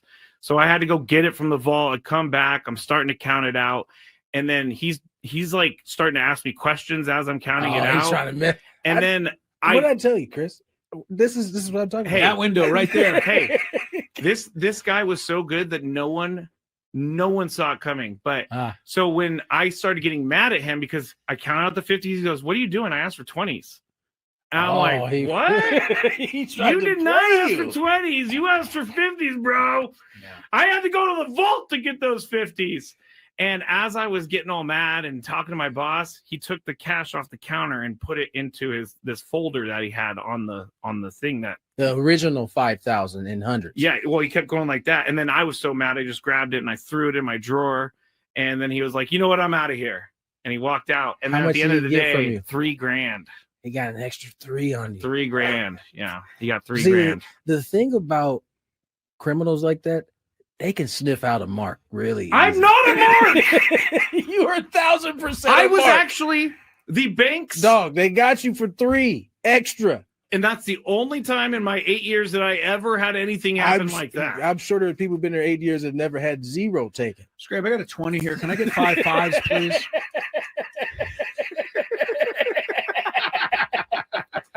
I hate you guys. Let's get to that was one of the worst moments of my life, but you know what? It taught me. Padres jumping back in the news cycle. Indeed. Bringing in Buddy Black as a special advisor. Senior special advisor, as we gone over earlier. And right. Don't be don't want to shortchange my man Buddy. And Will Myers also joining the staff and looking to impart some of his wisdom. We'll have Bud Black on here in the next 5 minutes or so. We had a sports court lined up for you, which always gets a little dubious at times, depending on the type of questions we get. So we'll push that back. Are we going to do that today at all? Or are we gonna I don't know yet. We'll see if we don't do it today, we could do it tomorrow. Because there's one really good one, and I think you guys would identify with it. It's like he basically makes his wife sit in the back seat because she's so distracting. While they're driving? Yes. Wait, we can relate? How is it that we relate? I just feel like one of you has been in this situation. Asked my wife to sit in the back seat? No, Is that what you're getting at? You guys will figure it out when I talk about it. All right, we'll get to that at some point. I'll tell you one thing. There's a few times where she's telling me what lane to be in enough that I'd like her to go in the back seat, but that's pretty much every drive. Right. What about the oh, there's a spot. Oh, there's a spot. Why? I don't want to go to that spot. Oh, the parking. Oh. George Carlin said it best. Sit there. I'm going for a drive. You're going for a ride. So just play your part. Let me drive. Let me drive. You ride. Yeah, no. But it never goes that way. Never works that way. Ever. The parking lot might be the thing that my wife has improved on drastically. It's just a crack up to me, the whole parking lot thing, right? It was like a mind explosion. You're like, I have started to pull into a spot and have broken my wrist to turn the wheel not in that spot because that's not the one she thinks I should park in. 1,000%. I've got to go right to the hospital. Broken my wrist. Here's the spot. No, that's that one. Can't go there. We can only laugh because and if you're a wife, you're listening to the show, you know you do it. 100%. And hey, there's lots of things us guys do that drive that's right. women nuts. We're willing to bring those up on the show as well. Absolutely. Let's check some traffic and then maybe Buddy Black. We'll see. Yeah. From the 855 Get Ross Traffic Center, protecting San Diego after accidents or injury, here's Kelly Danek. Traffic is sponsored by Valvoline Instant Oil Change. Got a number of things going on our roads this afternoon. Southbound side of the 805 past Mesa College, a collision over to the right shoulder. Also, southbound 5 accident cleared near 8th Street, but northbound 5 reports of an accident near Main and Division. That's over to the right shoulder.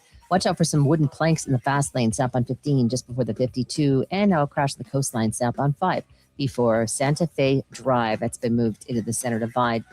New year, new goals. Start with your car at Valvoline Instant Oil Change. A fast oil change and essential maintenance checks help keep you moving into the new year. Check it off your list. Visit SoCalOilChange.com. Valvoline Instant Oil Change. Ready when you are. I'm Kelly Danek with Gwynn and Chris, San Diego's #1 sports station, 97.3 The Fan. Were you guys aware that because Chris, I know how much you hate the whole streaming thing, but did you see that the Bears and Packers was the most streamed game in NFL history? Why couldn't it have been like 31.6 you know what? No one watched million. that game because we didn't want to make the effort. No. Yeah. God forbid that should have happened. Wasn't it? It was on Prime, so Prime's a little bit easier than Peacock. Well, also people are used to seeing some games on Prime because they've been there for a couple of years. Peacock, you can see every single game on Peacock. By the way, I found something out yesterday on Sunday about the Paramount Plus app watching football that was amazing. So I fell behind a little bit and I tried to fast forward, and it won't show me the screen until I hit play, so that it doesn't ruin the score for me if I fast forward. I like that. Yeah. So if you fall behind Chris and you want to fast forward, instead of seeing everything that's happening, it keeps the old screen, and then you have to hit play for it to tell you what's happening on the screen at that time. So it won't ruin the surprise. I'm not going out and buying that anytime soon. All right. I thought it wasn't enough to convince me. We tried. Yeah, we really did. We were hoping to get you there. I will say this one thing I liked about the Prime game on Saturday night, walking around the airport in Salt Lake City, coming home, didn't have to worry about seeing the game on at any of the sports bars, right, in the airport, because nobody has Prime. So you can't watch. It's certainly not going to be like in a spot like that. Yeah. Most nights, if there's a game on, it's blasted all over the place. Not there. No. So I didn't have to worry. But lo and behold, one of the kids on the team said, "Oh, did you see the Bears came back?" And I'm like, "Actually, I didn't." Ruined it for you. Yeah, huh? ruined it for me. But that happens. So it's part of the deal I have to make with taping games. I get it. Yeah, no, that's definitely something you're protecting against. All right, let's bring one of our favorites, our esteemed Bud Black Jones is here on Gwynn and Chris, senior special advisor, as it was reported today. Buddy, how are you, my friend? Tony, I'm well. What do you got on that, senior advisor? I was going to ask you. What do you? I think it makes it sound like you know something. Well, I am a senior. Let's put it that way. So hopefully, I can advise. But I mean, you've had a little bit of time away from the game. I was telling everybody, I was joking with you how your color has come back since having a little time off, but clearly you were itching to get back into it here, and you get to do it at home. Well, guys, it feels good. I think that for me and so many of us in the game, it's what we do. I feel good physically. The energy level's high. Talking with AJ over the last couple months and a couple other people in the organization, it feels right to come back and help. I mean, that's the bottom line for me. And I think that, I still have a passion for this game. And as you guys know, when you spend time in an organization like I did with the Padres, there's an investment there. Yeah. And, there's been a little bit of a break, but, I still feel as though I want it to happen here. And, hopefully I can bring a little bit to help us get that way. I don't think there's any question that you will do exactly that. Bud Black is our guest, new senior advisor with the Padres, announced today, and we're happy to have him on the program. Let's leave the Rockies behind now with one final question. How often do people ask you, how did you make it through that? You are such a competitive guy. You're like the rest of us. You want to win. You knew you had to be patient. Your advice to people out there in the world could be, stuff that we all need to hear, because you faced adversity for a couple of years, more than a couple of years there. Yeah, well, for sure. I mean, it started off well, as you know. Right. When I first got there was a group of veteran players who were ready to win. We can go through them: Arenado, Blackman, Story, Gonzalez, Desmond. Some really good players. LeMahieu. all-stars. And we went to the playoffs the first 2 years, and it looked like we were heading in that direction. In years to come. And then things got off track, right? We couldn't re-sign some players. The guys that we had in the minor leagues to replace them, didn't quite match up to how we thought they were going to do in the big leagues. And, things just took a turn. And I think as a competitor, like you said, Chris, I think that, you always feel as though there's hope. You always do, no matter the situation you're in. The last couple of years were dire for sure. And, I think the reckoning came a couple of years ago when, our system, didn't produce like we had hoped, and we just couldn't dig ourselves out of that hole. But again, I think, for me, the battle and the challenge to try to do it in Colorado was always there. And that's a tough place. Yeah. Tough place to win. It's a tough place to pitch, as you guys know.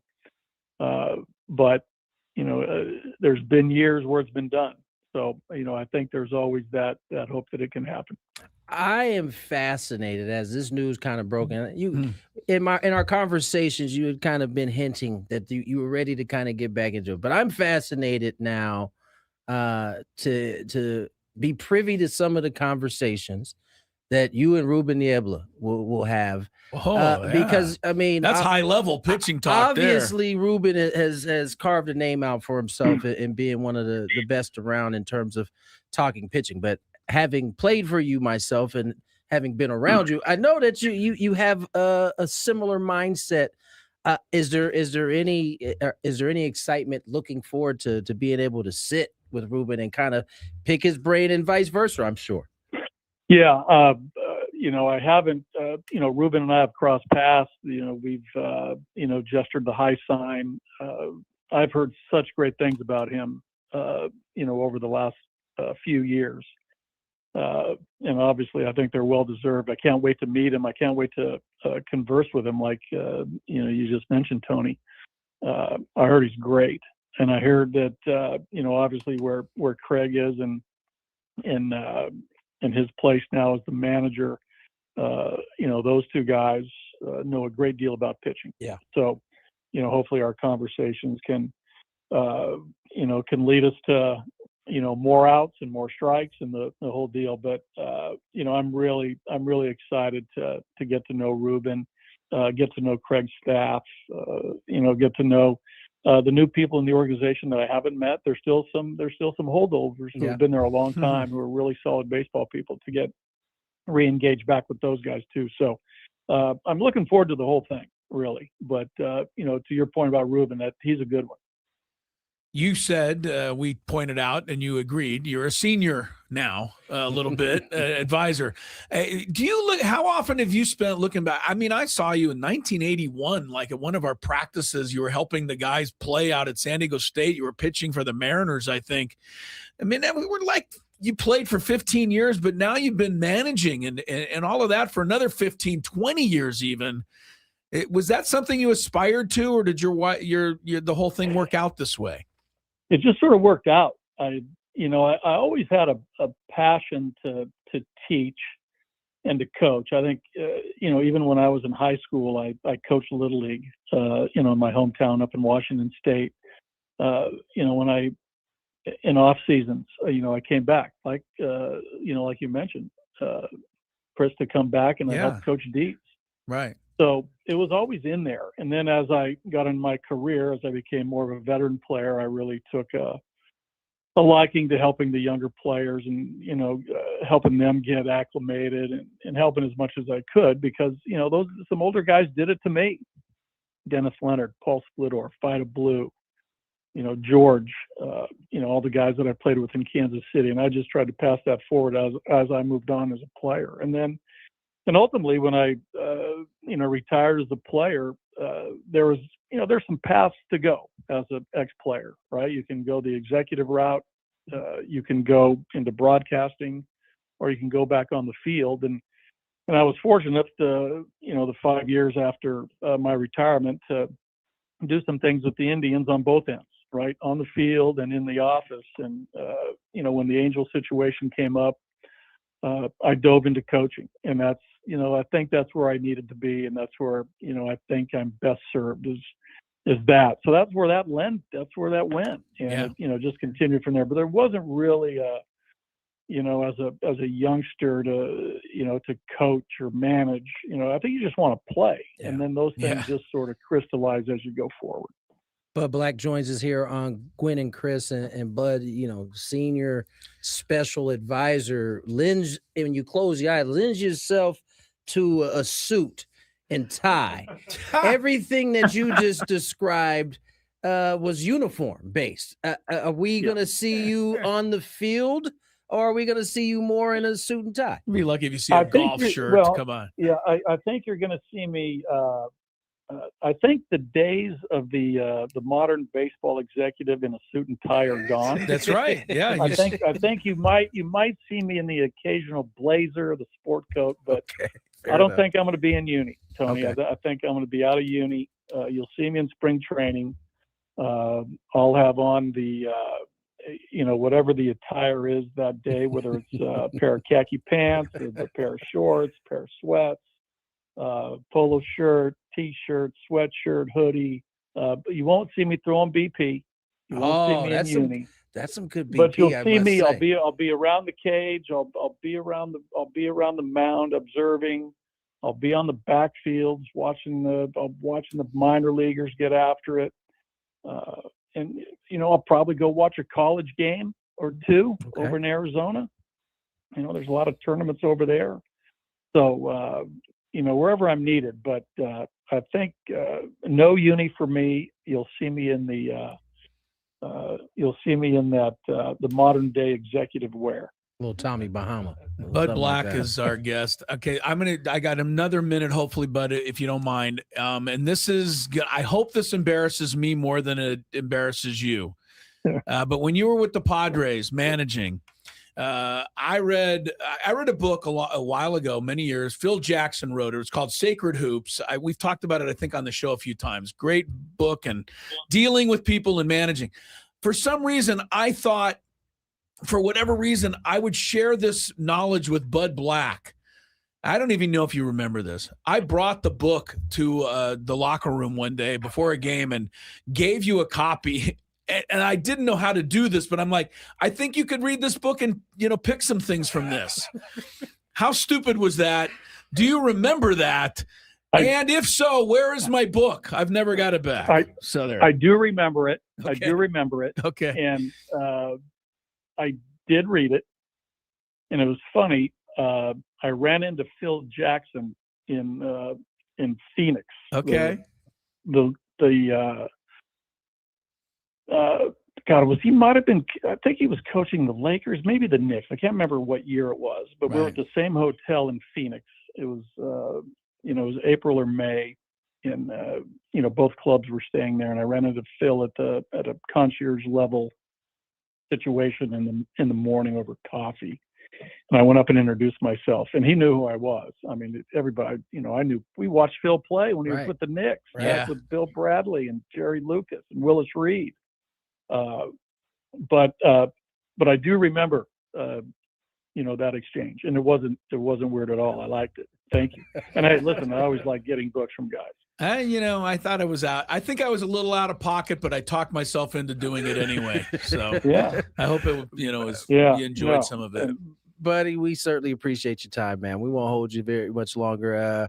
I look forward to seeing you when we get out to spring training here in about probably a little less than a month now. Happy to have you back, man. Yeah, this is awesome. Thanks, guys. Good to see you. And you guys will be out there for a little bit of time, a lot of time. Tony will be I'll be out there the whole So, time. They come out for like a week, though. We'll come down. We'll say great. Hello. So. Oh, good. Okay, great, Tony. All right. Thanks. Tony, I'll see you in a few weeks. Yes, you will. Yes, you will. You see down at Tony Gwynn Stadium. We have a nice little event they're playing that day. That's gonna be a good event. Get that out there to the people. That's gonna be a good event. I will do. Take All right, care, guys. buddy. All right, fellas. Thanks. See you later. Buddy Black, senior special advisor yes. to AJ Preller. What Buddy's referring to is the dinner on the Diamond we're having.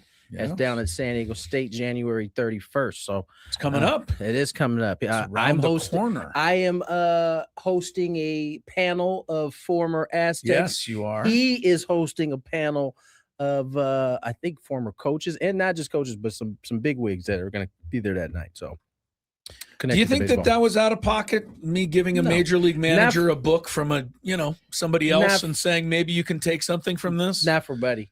That's right. Not for Buddy. That's probably, right up his alley. Might have been Yeah. different if you tried to hit Mike with that book. But Mike Schultz. I don't know if Mike would have received it the same. I don't think I would have even thought about it for Mike Schultz. Should have given the book to Jay Stingler. All right, Okay. let's get to All break. right. Comic stylings of Matt Scravy over there. Chris versus the fans. I feel bad because it wasn't Jay Stingler's fault. Up next. We got to talk a little bit more. Do we? It's 3:54. I know. I feel bad for leaving the people. Okay, listen to the music, people.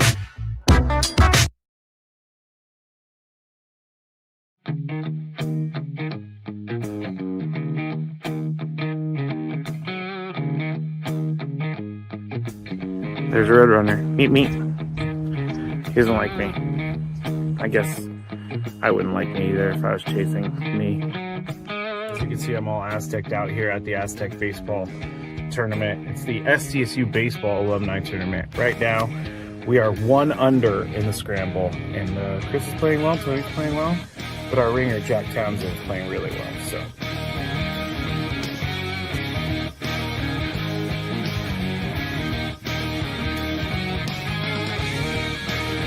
So Chris says that he can't play golf, but this is the second birdie putt he's made for us. This time it was like 20 feet. Thank you very much, Greg. But once again, you're hitting some very nice shots as well. I'm not usually complimentary to you, but I can't help but be complimentary.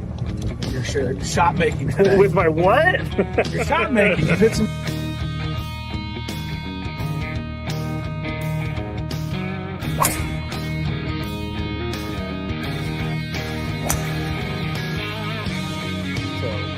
We are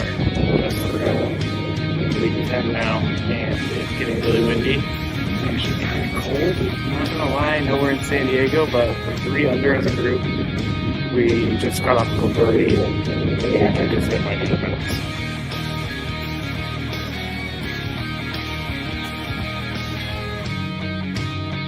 There's a squirrel. He wants to attack me. Squirrely! We just got our second birdie of the day thanks to this guy. Yeah, a 4-footer after. It was a 5-footer. After our pro drove it 300 to the front of the green and then chipped it within 5 feet. Uh-oh. Gravy, don't feed the animals. Don't feed the animals. I do feed animals, but Chris made a birdie putt. Leaving the golf course. And we ended up shooting 63 once everything was accounted for, since it was a scramble and we had an SDSU golf player, Jack Townsend. He was with us and he did a lot for us. I think we shot 63 because of him, but we all had a good time.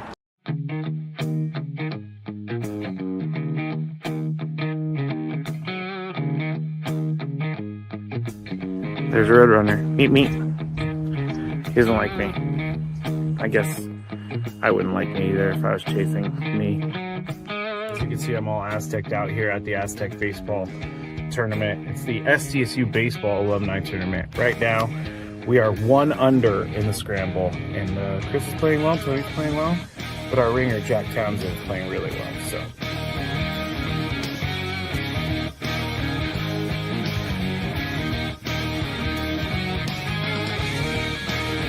So Chris says that he can't play golf, but this is the second birdie putt he's made for us. This time it was like 20 feet.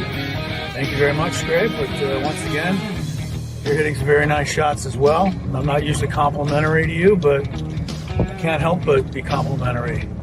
Your shot making today. With my what? Your shot making. You've hit some.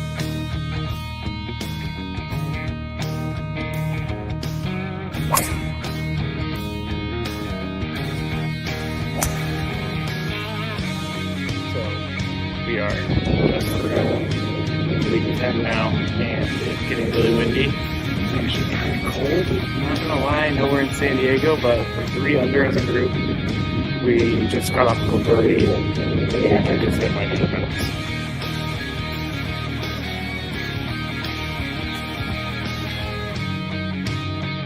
There's a squirrel. buddy. He wants to attack me. Girly.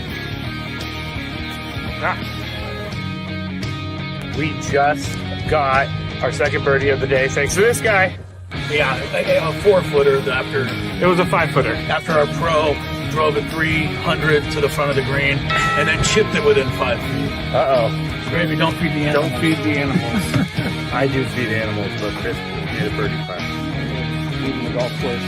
And we ended up shooting 63 once everything was accounted for, since it was a scramble and we had an SDSU golf player, Jack Townsend. He was with us and he did a lot for us. I think we shot 63 because of him, but we all had a good time.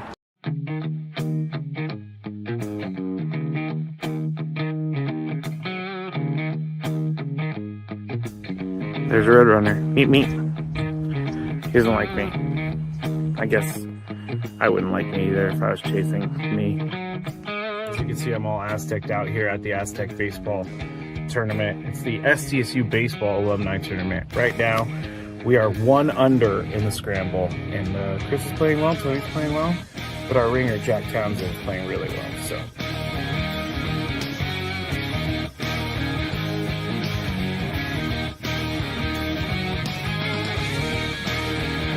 Chris says I can't play golf, but this is the second birdie putt he's made for us. This time it was like 20 feet. Thank you very much, Greg. But once again, you're hitting some very nice shots as well. I'm not usually complimentary to you, but I can't help but be complimentary. Your shot making today. With my what? Your shot making. You hit some.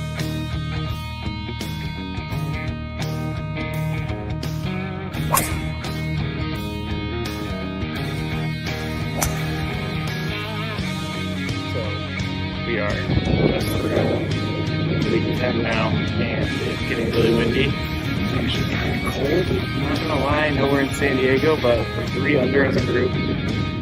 Junior Scraby, good to have Bud Black back with the Padres in a special advisor senior role, and joining us on the program there, and always good to catch up with him. Spring training isn't far, Tony. I think 4 weeks, 3 weeks now. Month away. February 15th. Less than 4 weeks. Yeah, but February 15th. I think right. So yeah, a month for position players. Yeah, no, pitchers and catchers 13th, 11th. 11th. It's coming up. No, 13th. No, I think it's 11th. Is it the 11th? Yeah. Maybe it's the 13th. Who knows if it's the 13th or if it's the 11th? It might be the 12th. We just said the 11th, 12th, 13th, 14th, or 15th. I think I saw this morning that hopefully the they 11th. know. The 11th. Hopefully they know. But soon enough, we'll all be down there and spring training. Padre baseball right around the corner. We are getting to Chris versus the fans here shortly. Not really any big newsworthy items today. Scraby will hit whatever we do have in the Big Five. Ranger Suarez signed with the Red Sox. That was the baseball news of the day. Fred Warner, Scraby says he doesn't want him back. Probably don't think you need him against the Seahawks. What? Wait, when did I say that? I said he's not ruling out a return, and you said, well, the 49ers are being careful, and they should do the right thing. And I said, well, why just play him? And they're like, also, well, I don't want anything to happen to him. They're also, Trent Williams is saying that it's even amazing that he's in uniform. It doesn't sound like he thinks that Fred Warner's going to play. So maybe Fred Warner's not actually ready, and some of these players are going to tell him to not risk. Get out there, Fred. You know he wants to play, and he can make a difference. I'd wait a week, Fred. Just wait a week, brother. There may not be a week to wait for. Who's got their phone audio on? There may not be a week to wait for, Tony. If they lose, it's there'll be nothing. It's my computer. I'm sorry. There'll be nothing to wait. Are your glasses talking? No, I don't have my glasses today. They're not over there today? It was Cameron Young nearly holding a 125-yard indoor golf shot. Yes. Now you're watching that No, stuff? It was an accident. It was an accident. It was great. Tony was just catching up on the replay. You're watching highlights of the indoor golf. No. Aztecs play at Wyoming. They tip off in about an hour in Laramie. Pressure's on, Dutch. The men need to win to keep up with the women who stayed undefeated earlier today. Scraby. Yes. Got the Big Five. We're going to have our usual weekly check-in on the NFL playoff games coming up this weekend. But right now, it's time to play Chris versus the fans. If If you had one shot, one opportunity to take down the human almanac himself, howdy do. Now is your time. Listen to me, this guy is dangerous. Now is your opportunity to win a prize. Well, I hope you know what you're in for. Chris versus the Fans starts now on 97.3 The Fan. He's crazy, Scraby. I am not crazy. You know, What was it that prompted that? You got to get the glasses back on and start videoing some of this stuff that No we're kidding. missing. They showed a Jamal Charles 5-touchdown game on TV, and I will tell listen you, to this, please. I was undefeated in fantasy football that year. I was playing the girl that I was dating. She had Jamal Charles. She beat me, and I broke up with her. Why? Because she beat you? Because I was a dummy. Okay. No, wait. That was the reason for your breakup was that she won the game. She didn't quite understand how You're a wild bad dude. it hurt to lose an undefeated fantasy football team, and then lose to her team, who she didn't even know who Jamal Charles was. Really bothered me. But I do think that I was in the wrong for that one. What makes you draw that conclusion? We've since talked, and my reaction hurt her feelings, and so I had to take a good, deep, hard look at myself after that. I'm sure you did. I did. I'm sure you did. And what did you come up with? Because it doesn't seem like much has changed. I came up with since then. I came up with maybe I shouldn't be so serious about fantasy football. I'd say so. And McKee says almost as good as the Corn Story, or is this the same girl? Not the same girl. Corn Story, another. Scraby's day. Scraby's left a lot of them wanting out there. I guess littered the streets are littered with girls. Yes, of course. Here are the rules. You have to make it through 3 questions. Each question will get more difficult. If you get the question right, you move on. If you get it wrong and Chris gets it right, you're eliminated. But if Chris gets it wrong, then you move on to the next question, or you win. If you're a first-time player, let us know before you get into it, and you'll get that question for free today. We are playing for that qualification for the grand prize: 2 tickets to Sammy Hagar at Dolby Live at Park MGM, 2-night stay at Park MGM Las Vegas, and a $100 gas card. Sammy Hagar returns to Vegas with his Best of All Worlds Las Vegas residency. You can see him March 11th through the 21st and September 18th through the 26th at Dolby Live at Park MGM. Tickets on sale now at Ticketmaster.com. All right, let's go with our first contestant today. Let's go with Joey. What's going on, guys? Hi, Joey. Hi, Joey. Hello. Happy hump day. All right, here we go. Let's get to our first question of the game. You okay? What team scored the most points during last week's wild card round? Let's go with the Rams. The Rams, baby! That is correct. A lot of teams scored a lot of points. The Rams and the Panthers. Panthers outscored every other team except for the Rams. Right. Hang with them.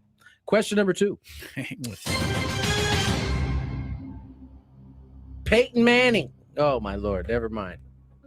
He just said the answer.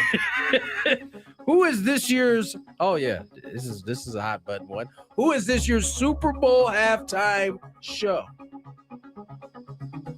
Oh man,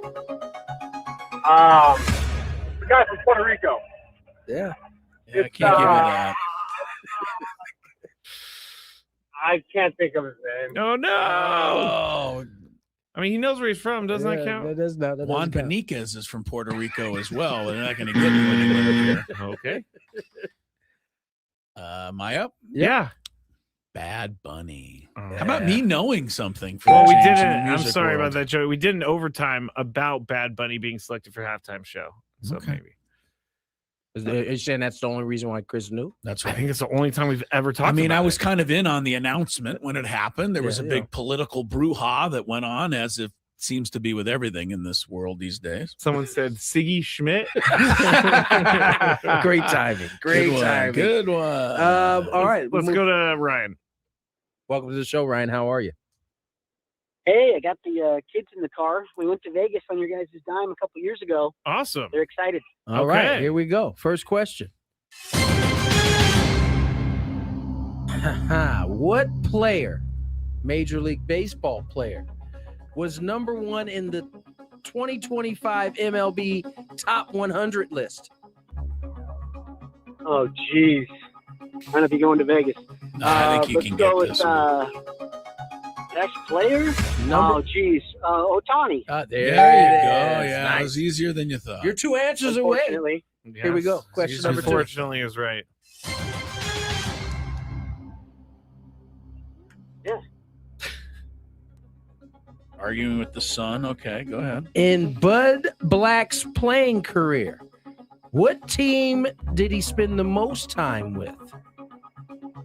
Oh, Chris is going to get this one. Let's go with Royals. Oh, he hits it right again. We are in the question. Chris is not going to get a chance to get that right. Very good. Question number 3. Buddy Black. Got a World Series ring with the Royals. It's got to be somewhere. The number in his 1 question, archives. Tony. All right, here we go. Courtesy of Matthew Scrape. What golf course did JJ Spawn win his U.S. Open last year? Oh, my gosh. What kind of question is this? You're lucky because I don't know. TPC Sawgrass. I have no idea. TPC Sawgrass. That's where they hold the 5th major.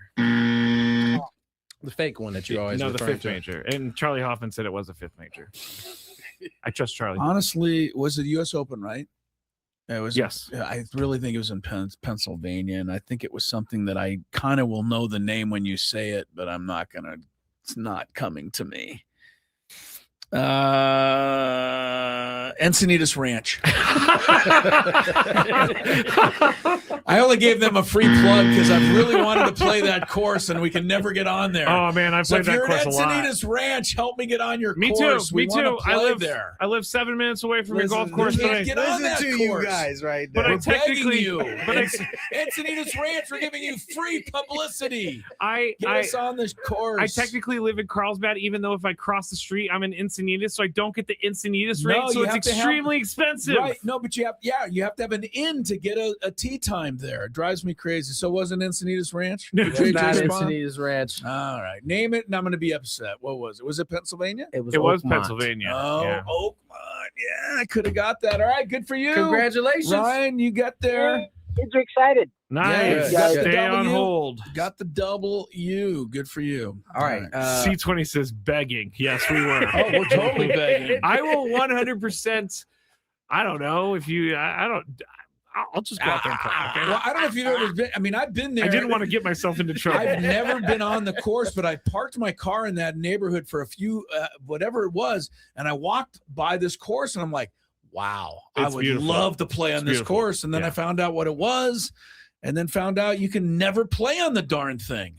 So they flipped the 9s. I don't know how long ago, but They flipped the 9s? What does yes, that mean? the number 1 hole was was in a Okay. different spot, and then they flipped the 9s so that you start next to the clubhouse instead of having to go across and then start.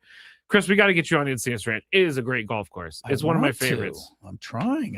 I just begged for 5 minutes. What else do you want me to do?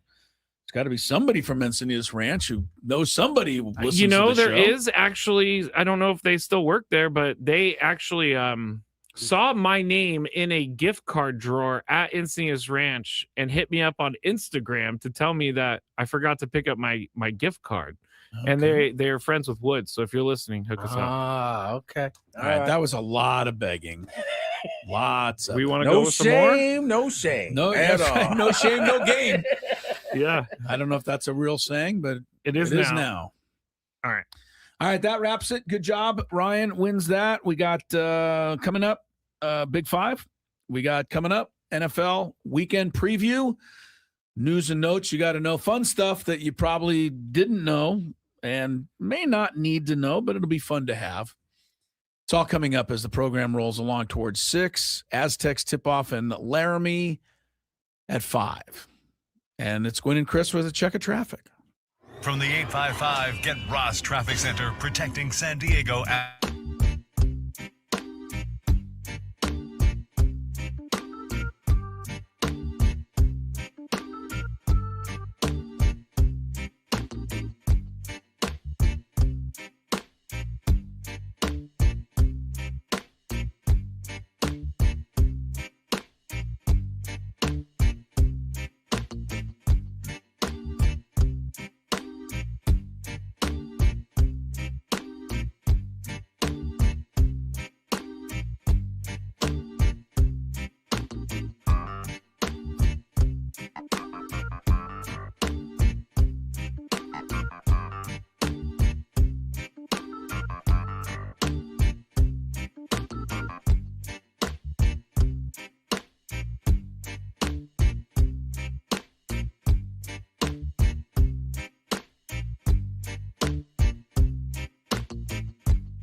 Good game there. Chris versus the fans. Eventually, Ryan won again. Not to Vegas this year, though. With the help of his kids, Ryan won. Yes, he did. He's a repeat winner. Yeah. But I did guess Encinitas Ranch was one of my guesses. Anybody out there? Someone said they thought that was a tangy ranch flavor. Encinitas Ranch. That's pretty good, actually. Where should we go, fellas? I know where we can go. Oh, wait. Let me check. It's in the Big Five. It is in the Big Five. What were you going to talk about? Oh, Koepka. Can't talk about anything in the Big Five, Scrappy. And not getting all of the warm and talk about that, because in the Big Five, we're going to talk about how the PGA Tour may have designed everything to keep one player from coming back to the PGA Tour. This is a go ahead. This is a conspiracy. Yes, is what I think. For I sure. think this he's talking about. What I'm talking about is yesterday. It seemed like the PGA was, minus the penalties, the $85 million penalty. They were welcoming back Brooks Koepka with open arms. Somebody's finally jumped in on that. Not so fast. Yeah, somebody's mad about what's the young man? Is it Wyndham? Wyndham Clark. Wyndham Clark. It's embarrassing. All right. If there's anybody named Wyndham out there, I apologize. But truly, could you play any other sport and be named Wyndham? No. I don't think so. I mean, fair enough. Tennis. Right? Like if you I can see Wyndham but Clark. if you're a DB, any sport you play with a sweater around your shoulders. If you're a DB, you'd have to change your name. I think what happens if you're a DB, you're the name that the broadcasters are saying that they have decided to throw at and take advantage of all game.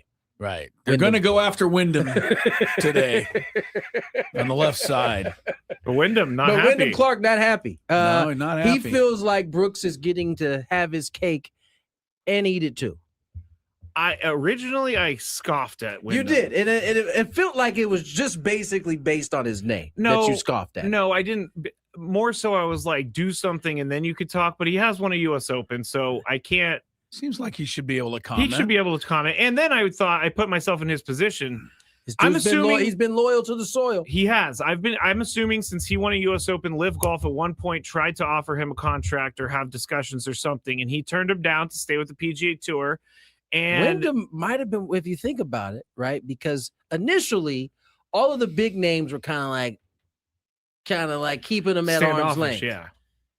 You have to imagine that they pivoted and tried to get some of the maybe lesser known guys to come in, and they did. They were successful in doing that. Before. Are you talking Liv? I'm talking Liv. Yes. So I think your assumption is that he probably was offered some sort of contract, and he said no. I mean, every single person that stayed on the PGA Tour, did they not basically give up a chance for untold riches, or were there some players that Liv wouldn't have taken? I'm sure there's some players that, but the ones that we're talking about, have been taken. I think he would have been. He won a U.S. Open, and he won it 2 years ago, so it's not like he's. But either further way, removed from his. Either way, major. he's not on the side of all is good, all is love. Well, I was reading before the show. Tiger Woods actually said this at his the golf. Tiger said it's incredible. Yeah, to have. He loves it. Yeah, to have. He loves Brooks coming back. Yeah, he said this is what people want. This is what we needed. We need to bring golf back together. But Tiger made his money. He's Tiger really said about any of this. He's speaking from a different perch. But I would be, and he's jacked too, by the way. Yeah, I'm much happier Tiger trying to grow the game than just being silent and saying nothing and being involved in these things. I can see that. But Tiger said that Brooks sent a letter on December 23rd about wanting to come back to the PGA Tour. So this came out yesterday. It was like 3 weeks from when Brooks said he wanted back into finding this new system. Listen, here's the other thing I think we probably haven't said enough.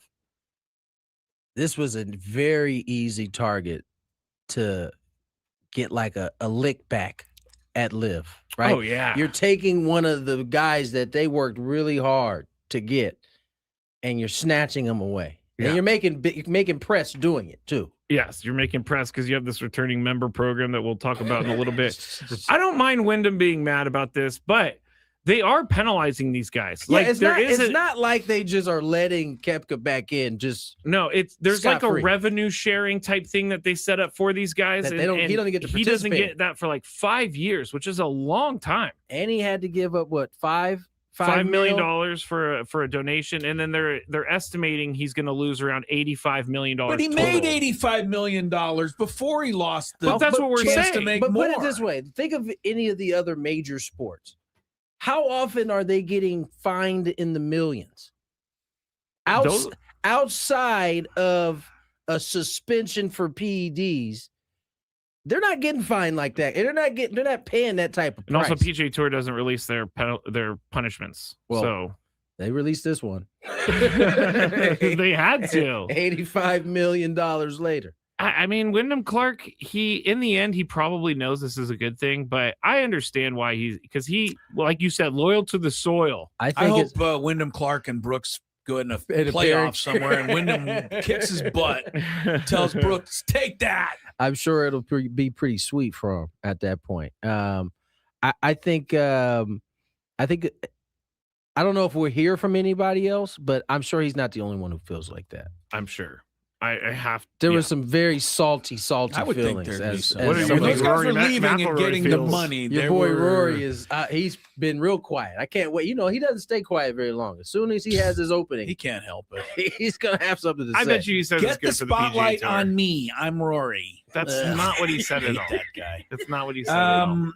Can we take 2 seconds off golf? We should have touched on this early in the week. We did not. Congrats, Strasburg. Yes, Zito. Yes. 2 local legends. Both Strasburg ready to go. That's right. And inducted into the Breitbart Hall of Fame early this week. Great honor for both of those guys. Strasburg, of course, West Hills High School. Barry Zito finished at Uni, which now has Cathedral. Yeah. But he was at the OG Uni. He was in the OG Uni. He pitched somewhere else before that. And I can't remember. Here in San Diego? Yeah, he transferred. At the end, something happened with the school he was at wasn't putting anything into baseball, and he wanted to, he was legit. Who would you? It's a tougher question, I think, than maybe on the surface. Who had the better career, Strasburg or Zito? I think it's close. They both went to 3 All-Star games. Well, Zito got the Cy Young. Strassi got his World Series. And in World Series MVP. I think that puts him ahead. You're going to go with Strassi? I'm going with Strassi, 165 wins for Zito. I tell you this. 113 for Strasburg.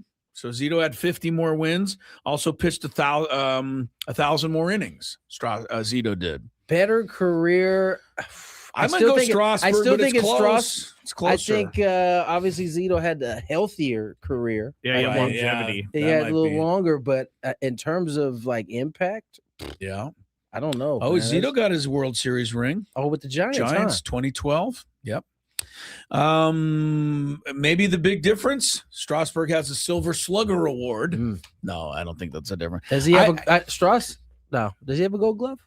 No.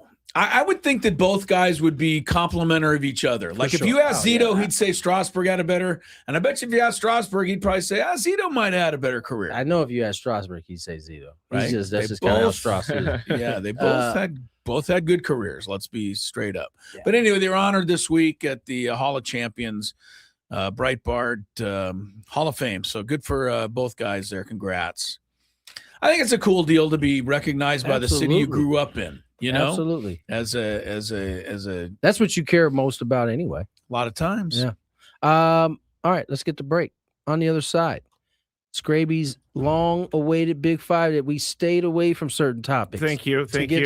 He yelled at us when we came in today about making sure we looked at see what the Big Five topics were, so we don't bring them up during the course of the show. I almost did it, but you're really the rule was for someone else. Let's get to break. We're going to Chris. Hey, Scribby, I know you're going to be talking about the Big Five, and then you ask the question I'm going to ask. We're going to Chris on the other side. He's ignoring me. The biggest.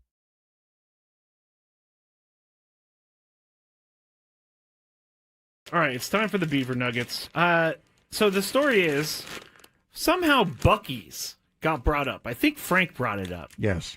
And it's a rest stop / mall / entertainment zone, super center.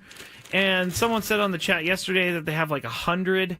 They went to one with like 100 gas pumps, which is a lot, I guess. But while we were talking about this, Sam Levitt was in New York listening, and he goes, "Put me on, put me on, put me on." And so we put him on, and he's talking about how much he loves Buc-ee's. And so we got into the conversation, and it ended up being about the beaver nuggets. And so I had to order them because I find the name beaver nuggets very gross. I find it gross. But we're going to go with this. It's kind of like a Cheeto / a corn pop. It's like a cheese doodle. A cheese doodle. And we're going to eat them right now. I don't think these are bad, but here we go.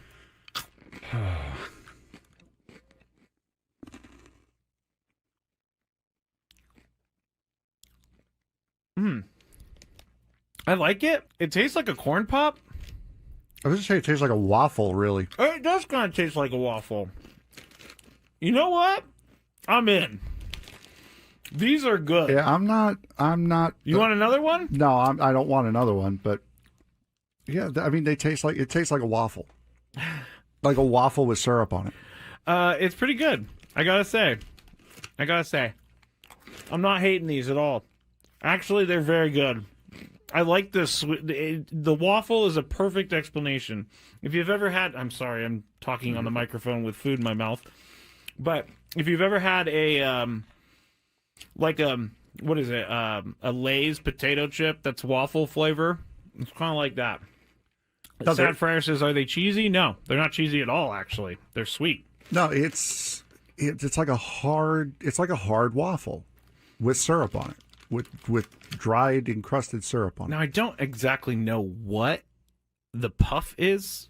It could be just fake something. Most likely. I mean, it's like caramel a little bit too. All right, I gotta stop eating these because I will eat the whole bag. I love these things. I'm gonna leave them here though because I will eat this if I go home. It's just gonna be a bunch of beaver nuggets in my bed as I sleepwalk or something like that. All right, it's time for the beaver nuggets. So the story is somehow Buc-ee's got brought up. I think Frank brought it up. Yes. And it's a rest stop / mall / entertainment zone, super center. And someone said on the chat yesterday that they have like 100. They went to one with like 100 gas pumps, which is a lot, I guess. But while we were talking about this, Sam Levitt was in New York listening, and he goes, "Put me on, put me on, put me on." And so we put him on, and he's talking about how much he loves Buc-ee's. And so we got into the conversation, and it ended up being about the beaver nuggets. And so I had to order them because I find the name beaver nuggets very gross. I find it gross. But we're going to go with this. It's kind of like a Cheeto / a corn pop. It's like a cheese doodle. A cheese doodle. And we're going to eat them right now. I don't think these are bad, but here we go.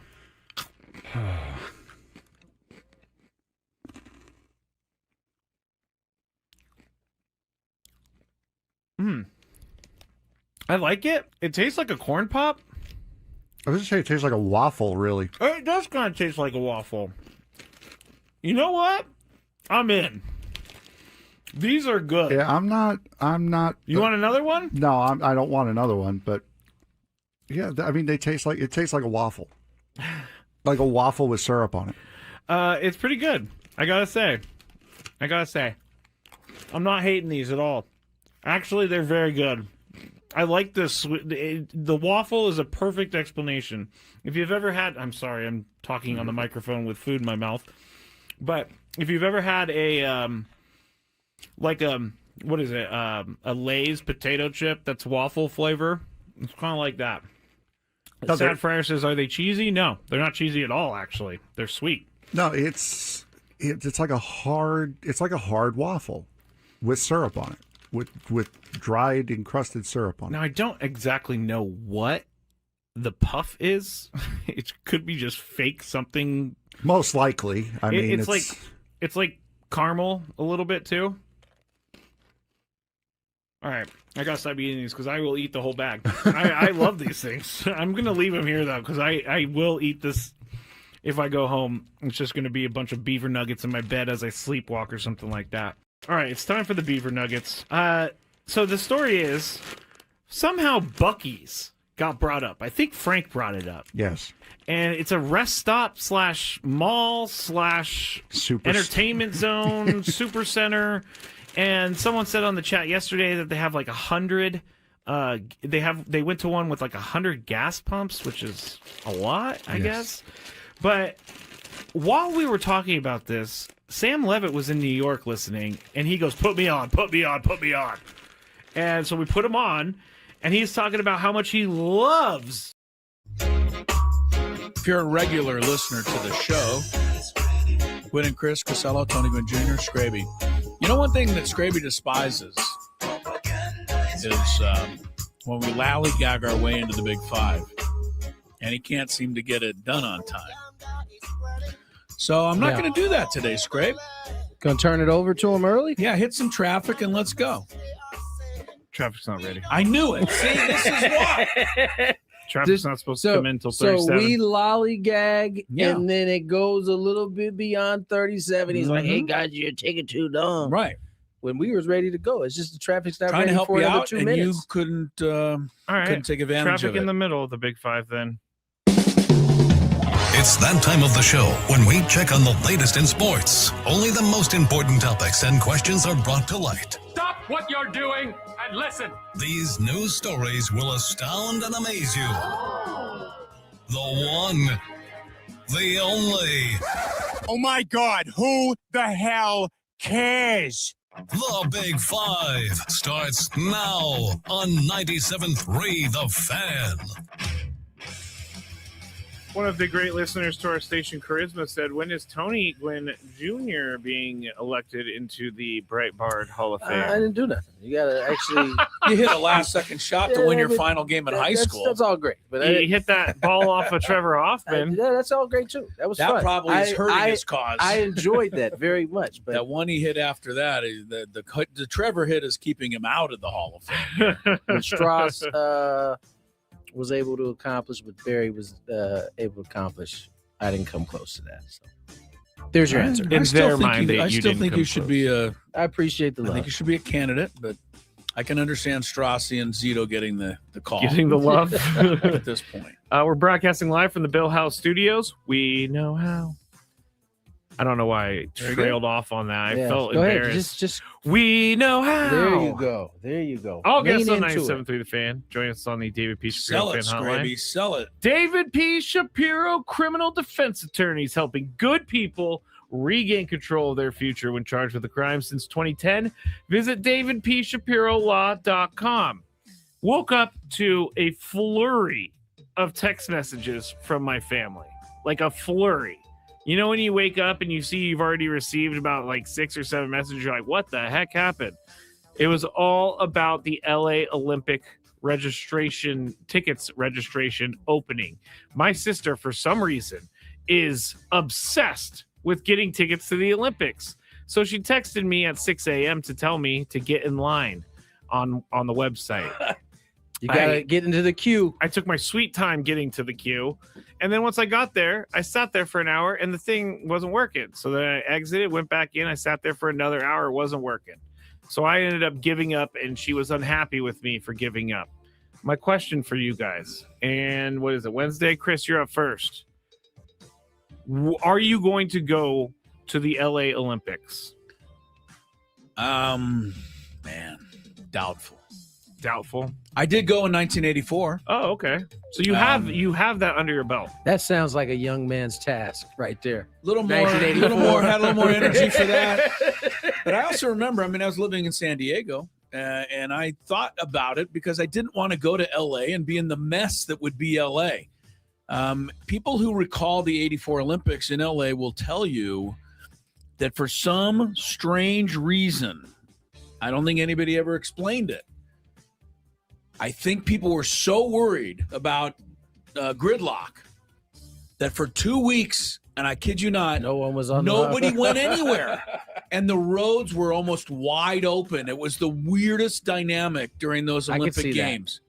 This time everybody outthought themselves. Everybody outthought themselves, so nobody was out there, and it was kind of a nice change. Your uncle will remember the game, but I went to the gold medal game. Baseball, they lost to Japan. Your uncle was batting, I think, cleanup or pretty darn close to it in that game. There. Now, Chris. I don't know if this is 100%, but I believe they said that they don't want cars at all being driven during LA. They're going to shut down. But in '84, roads. They didn't say that. They just assumed it would be a disaster, so everybody stayed off the roads, and it worked. That is interesting. Yeah, it was weird. All right, Tony, do you have any interest in me? I just thought about. You remember how when COVID was in and like nobody was out, so the animals that normally wouldn't be out were all out. Yes, for the freeways like that in LA at '84, like random. I don't know that it was mountain that lions were out in the freeway. Not gonna go that. There's an alligator just walking around. That is funny. I do remember that. Yeah. Don't. By the way, quite that. Coyotes are getting brave. Man, tell me about it. I see them cats howling. Yes, in my backyard. I drove by this guy at a stop sign. Backyard, I can hear him. I was like, is he going to run away? Because he's in the middle of the street. I'm not going to hit him. And he just stood there and looked at me. And so I honked at him and then he ran away. But Coyotes are getting a little crazy. Tony, LA Olympics, are you interested in going? No. Not smack dab during the baseball season. No, I'm good. I watch. What year is that? We got 2 more years for that, right? Because we got the Winter Olympics in 26. So did you just see the text that came through? Yes. Oh, no. Listen to you guys begging, man. That did some things right there. Yeah. This actually is the listener that I was talking about earlier, but our boss Adam, I don't know if we should be talking about this on the maybe air. not. I don't know. All right. He's just helping us with some I'll things. decide whether we should. I don't want to look like that after. You guys were literally begging. I think we should throw the guy's name out there, give ourselves another little bump, and I don't know that he asked for his name to be out there. Number 4. If you were But with I will us be for the texting you after this. I was going to say, if you were with us for the Encinitas Ranch segment of the program, that's where we're going here. Yeah. Never mind. Next. I just want to say, who's holding up the Big Five right now? Adam. Yes. Okay. Adam. Okay. 49ers linebacker Fred Warner, whose 21-day practice window just opened, hasn't ruled out returning from a fractured and dislocated right ankle as soon as Saturday's game. Now, Coach Kyle Shanahan all year has been saying he's not coming back. Like, stop asking me. He's not coming back. But now they're saying he could be back for the NFC Championship, and Fred Warner said he might even be back for Saturday. Did Kyle Shanahan say that? No, Kyle Shanahan has maintained one thing. Fred Warner is not coming back. The quote, "We're taking it day by day," is what he said. So that's all he said. He changed it up, though. A little bit. Yeah. A little bit. He said he went Not a on to bit. say in a longer quote, he is listening to doctors. He's asking doctors if this can do irreparable harm to him, things like that. I don't think the 49ers are going to let him play. Tony, would you let him play if you are the 49ers? You got to protect him from himself. I just gave you the answer. I mean, what's the difference between this week and next week? Yeah. I'm saying that he's not going to play at all. You don't think he should play? Even if they get to a Super Bowl, he shouldn't play? I don't think the team wants that to happen because I don't think they think he's ready. And then Trent Williams did the interview saying that basically saying, I don't expect him to see him out there. If the team doesn't think he's actually ready, then they shouldn't let him play. But if this is we're concerned about insurance and things, I don't think that. No. I mean, I'm saying in terms of like if some of these players, like if they run them out there, they're responsible. True. So I think either way, if the team actually feels like he's not ready to play, they should probably protect him from himself. But how often do you get a chance to get to a Super Bowl and win one? Well, when you're a 49er, it'll come around next year. Thank you for saying it, Chris. I was thinking it. Yeah. That was a Cowboys. My fault. Chris, what would you do if you were the 49ers? I mean, if he says he can play, I believe mind over matter a lot, especially with a guy of that caliber. So I would certainly consider playing him in this game. I don't think I would tell anybody necessarily either. Yeah, maybe that's their strategy. I'd say I don't think he's going to play. I don't think he's going to play. And then, so happens he looked pretty good. He's in. What? I would certainly, entertain the idea. You can't, like Tony said, he's not going to feel a lot better next week if they win. So let's go. I get what you're saying. And I wouldn't be mad if he was out there. I wouldn't. But how much do you think teams have to game plan for Fred Warner? Is it worth keeping this secret all week long? Do you have to? I mean, if they're entertaining him playing, I'm sure every coach that could see the 49ers is game planning for Fred Warner. If he's the Fred Warner that he was before he got hurt, he's a menace. So I will tell you have that to prepare for him. My guess is that Kenneth Walker and Charbonnet and Sam Darnold are rooting against it. I would think so. He can change the game. He can change the game. All right, traffic, and then we'll get to number 3. From the 855 Get Ross Traffic Center, protecting San Diego after accidents or injury, here's Kelly Danick. Traffic is sponsored by Creative Repipe. Got a number of problems on our roads this afternoon, including possible encampment fire westbound 8 before Sunset Cliffs over to the right shoulder. Also stalled car southbound 5 just past the Coronado Bridge. It's in the center divide. Northbound 805 before Claremont Mesa Boulevard. A ladder reported in that right lane. You guys know how I love that. In the North County, westbound 76 near Mission Road, there's a collision involving a couple vehicles, not showing if any lanes are blocked, and an accident on northbound 15 just before Auto Parkway. It's over the right shoulder, but watch out for some debris reported in lanes. Don't wait until that water leak in your home becomes a flood. Call Creative Repipe for whole house repipes. Get a 20% discount plus a lifetime warranty. Free estimates with financing available. Visit creativerepipe.com. That's creativerepipe.com. I'm Kelly Danick with Gwynn and Chris, San Diego's #1 sports station, 97.3 The Fan. Number 3. All right. We talked about it a little bit last segment, but the returning member program is only for previous PGA Tour members who qualify under certain conditions. And I didn't realize this yesterday, but as I got real quick for the people that are clueless on this topic, sorry. But what do you mean? What are we talking about? Returning member program for the PGA Tour. Right. So to get if back you went, on the PGA Tour if correct. you left. So right. there were conditions that you had to meet to be able to come back to the PGA Tour. Brooks Koepka met those conditions, but I didn't realize that they may have iced out one golfer on purpose. So here is why I think that. Koepka, if you have a Players Championship or a major from 2022 to 2025, you qualify. So Koepka qualifies for that. DeChambeau can qualify for that. John Rahm and Cam Smith, but Cam Smith said he's staying. DeChambeau, I'm not so sure about. He still hasn't said yes or no, I don't believe. But he said no. Thought they all three of them said no. They're not coming back. I thought DeChambeau said he hedged. I think DeChambeau hedged. I think who was the other ones? Cam Smith and Rahm. John Rahm. Rahm hedged a little bit. Yeah. Cam didn't hedge at all. No, he said he's staying. But here's the thing. If you go back one more year, because it starts in 2022, it excludes Phil Mickelson because he won the 2021 PGA Championship. So if it was a 2021 to 25 thing, you're too early, huh? Then he would have his window. He would be allowed under this program to return to the PGA Tour. You know, Phil kind of went scorched earth on his way out. He did. Now, 2021, I look back on the timeline. There were discussions about LIV. The tour hadn't actually started yet, but then the next year, Phil signed with the tour in 2022. So, say all that, Chris, to say this. Do you think Phil went all his pictures and stuff back, if I remember correctly? That's how this all started. He went all that. Do you think the PGA Tour purposely iced out Phil Mickelson? No. You're I crazy. think that's a conspiracy. I think it's a conspiracy, too. I mean, when people in the golf world are kind of like, this is... I think they just... Yeah, that's all they're doing. I think they centered the rules around those other three guys that aren't there yet, or can't, that are there and live still. It's very strange to me. And I'm not even talking Cam Smith. I'm talking... Who else won the 2021 majors? Go ahead. Dustin Johnson, was he in there? He was not part of the qualifications. Oh, so he didn't qualify either. No, he wasn't one of the golfers named.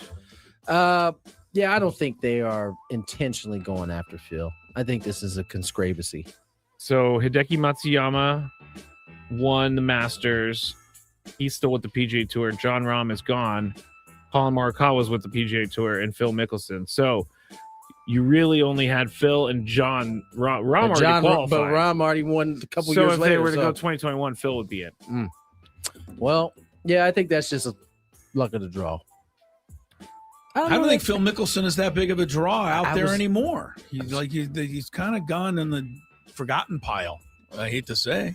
I feel that I way. mean, if we keep it at a beat, I mean, he's like the same age as he's older than Tiger, isn't he? Phil? Yeah, by a few years. I mean, yeah, you're probably right. So, I mean, I don't want to be disrespectful. He's an elder statesman.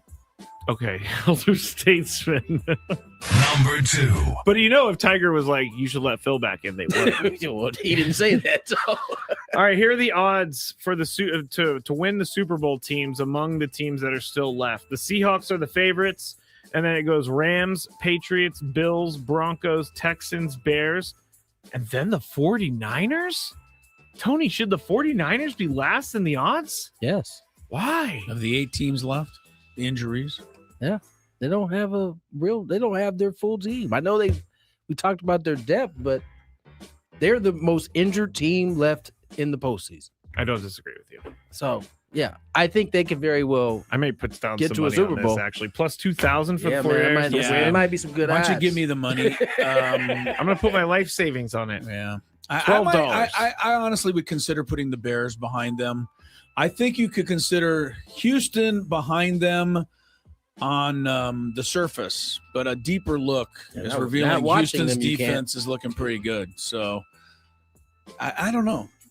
I think the Bears would be the longest shot. I only say that because the 49ers have kind of been there, done that. Bears are trying to get there still. Okay.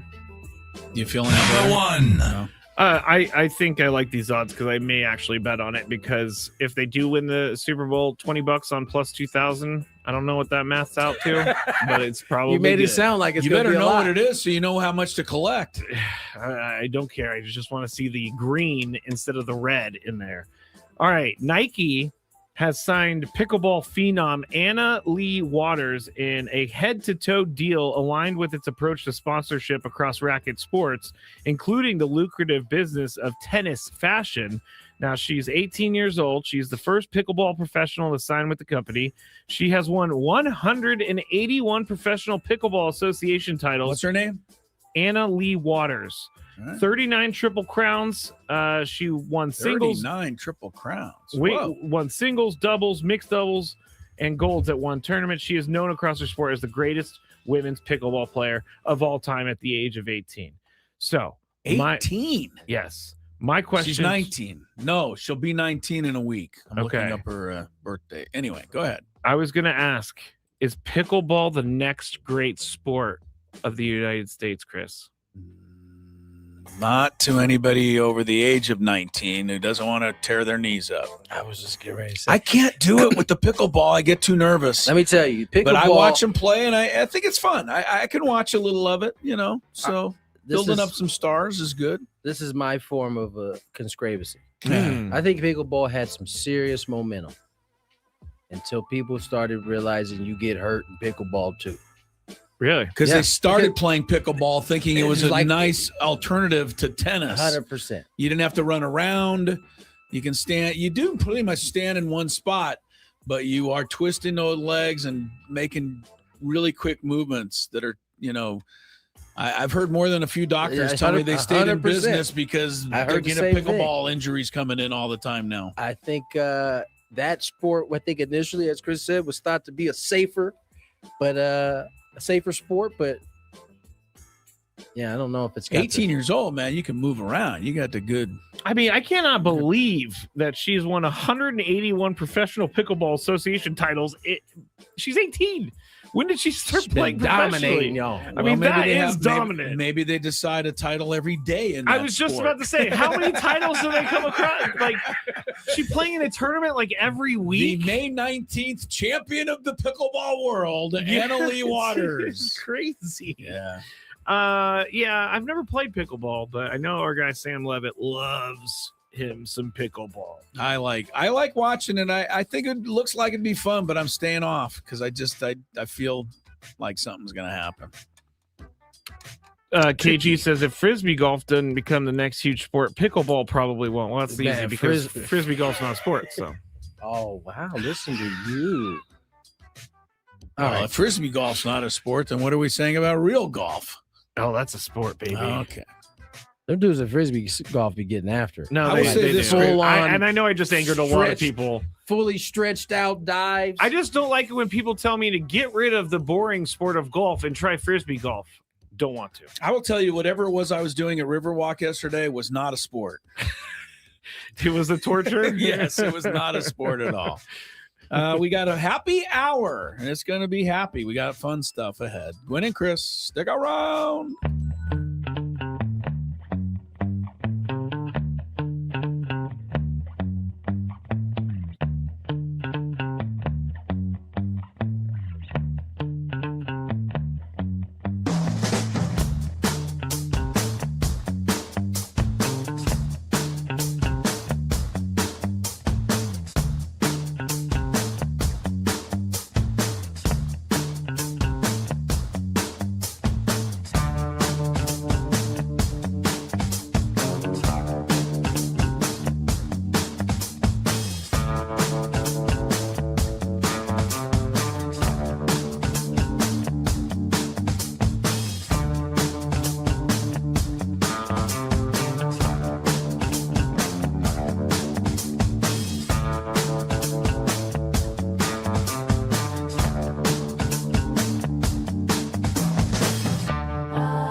Tony Gwynn Jr., Chris Cello, Matt Scraby.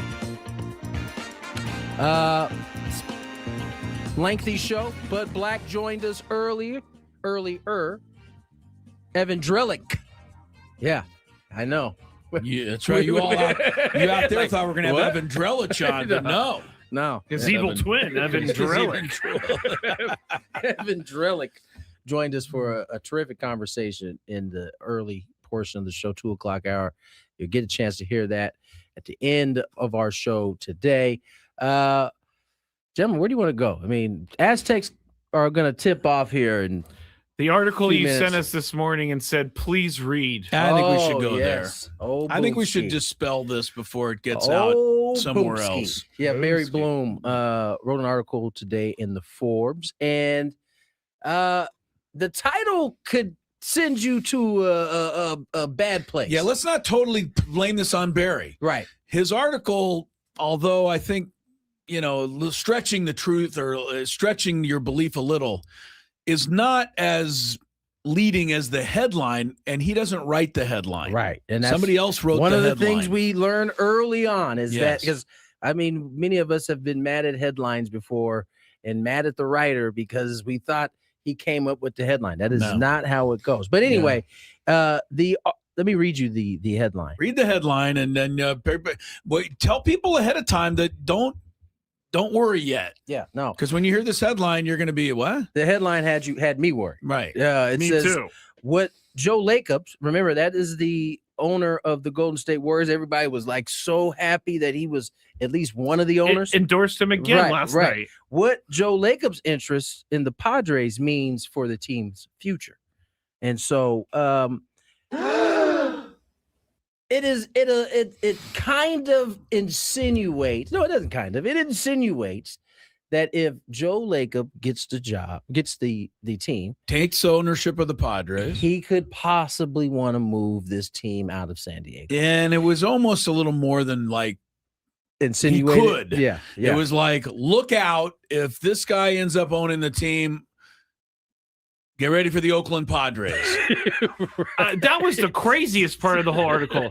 You're telling me you're going to take a team from San Diego and put them in Oakland? Right. You're going to take one of the best situations of any team anywhere, and the fan base and the setting of the stadium, and you're going to move to one of the worst. It's the opening sentence that I think sends you in a spiral, and it actually is a great way of make you read the whole article, because he puts it at the top and you spend the rest of the article waiting for it to back up. drop. Right. The first sentence says, look out, if this guy owns a team, it could mean they're moving.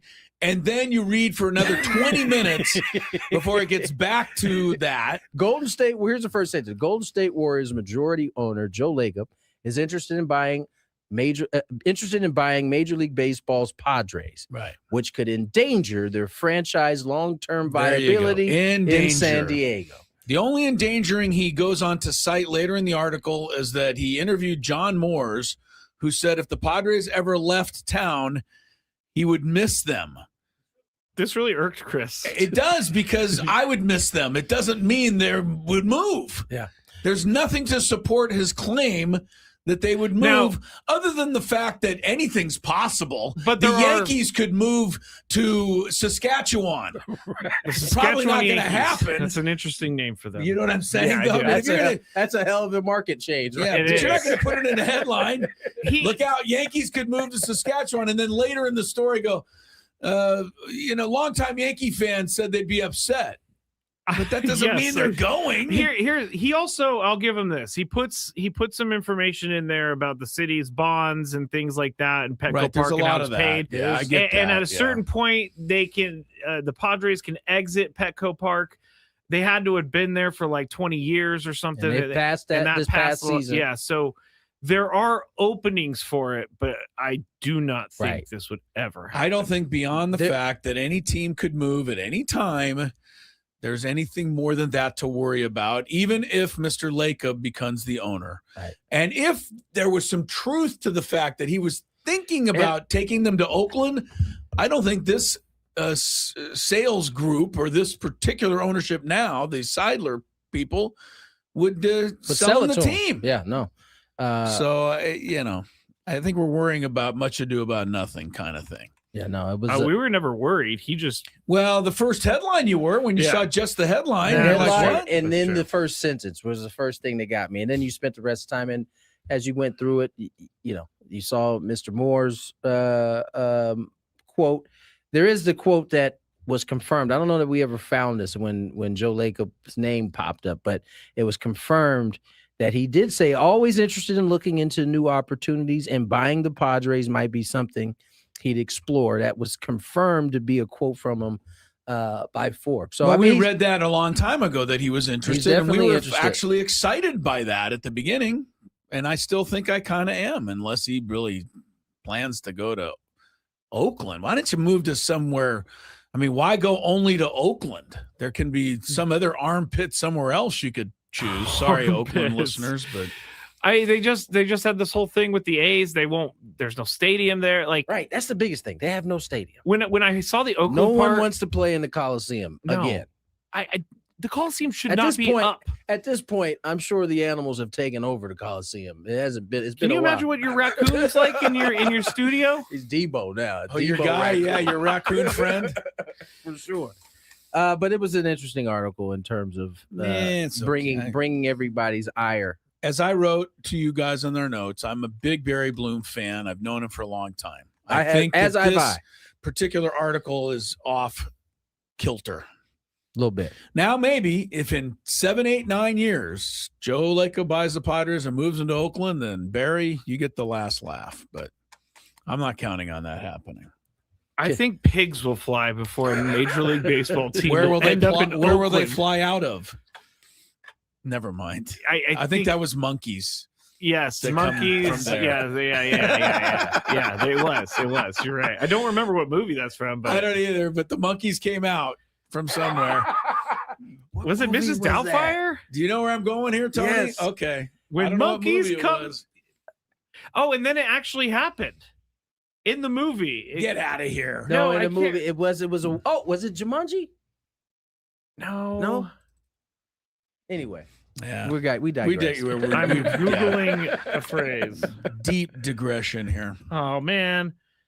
I just got a bunch of monkey butts pop up when I typed in. Why did you type in that? Because I wanted to type in the phrase. I told you. Bruce Almighty. Bruce that's what it was. And then it actually happened. Yes, and then it happened to that guy who was trying to rob someone. Okay. That's right.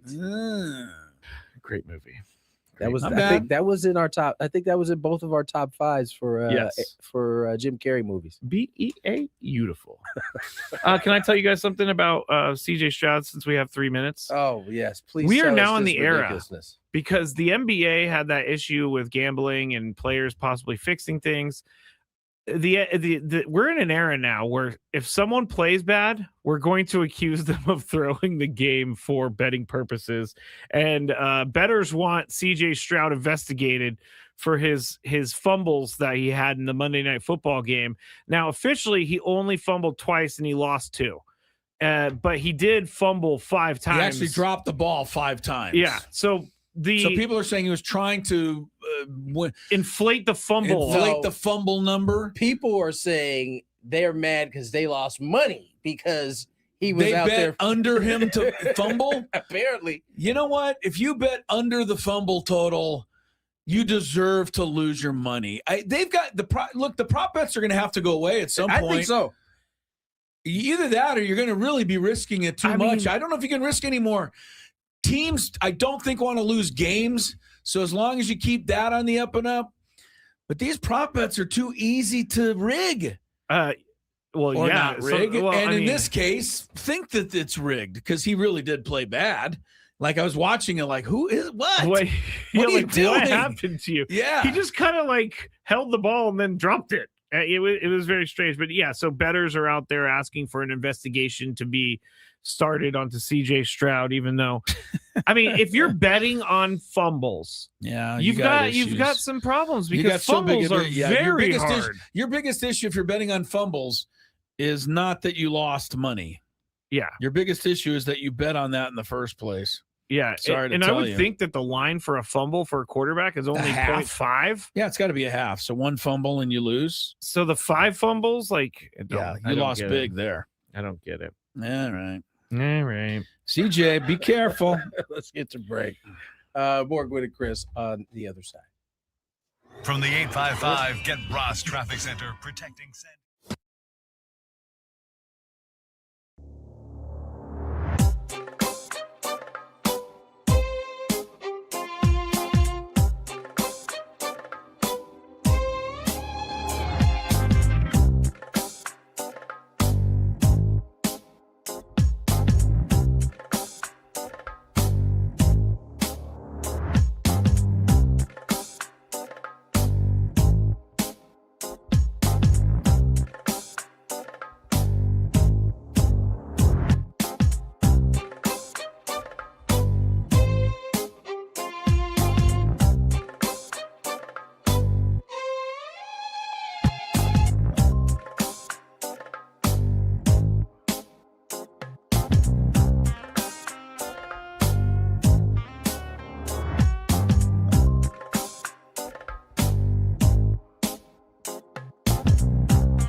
Definitely be roasting you while you go to the bathroom too, by the way. Well, actually, sounds like we're going to roast him before he goes to the bathroom. I had to edit something and I couldn't leave the studio, and I'll be back. All right. Don't take anything with you. 4-2 Aztecs early going at Laramie. Gwynn and Chris, 97.3 The Fan. Wait. Never mind. We need NFL music, but we'll have to live without it. Can you put NFL music on before you go to the bathroom, please? He's back. Come on. I can't do the segment without it. We need a little louder. A little louder. I don't hear it. There it is. A little loud. Okay. Here we go. NFL playoff news and no votes for the games coming up. First up, Buffalo, Denver. One thing that old fans will remember is that this is an old AFL matchup, Tony. These are two original AFL teams. Yeah. They first played each other in 1960, and the second meeting ever, they tied. Do you remember when there was actually ties in the NFL? I don't remember when they tied, but I do remember there were ties. Remember there were ties, yeah. So Buffalo and Denver, 2 playoff game meetings prior to this one, both in Buffalo. One was last year. I don't know if people were even first round. Buffalo crushed Denver 31-7. That was last year. Bo Nix threw an early touchdown, and then Josh Allen, of course, took over. In 1991, going way back, they played in the AFC Championship in Buffalo. Buffalo won 10-7, which was a pretty weird score for those Jim Kelly, Thurman Thomas days. Buffalo actually scored on a pick 6 against John Elway, made the difference. So that's what you have for that one. Second game, Seattle hosting San Fran.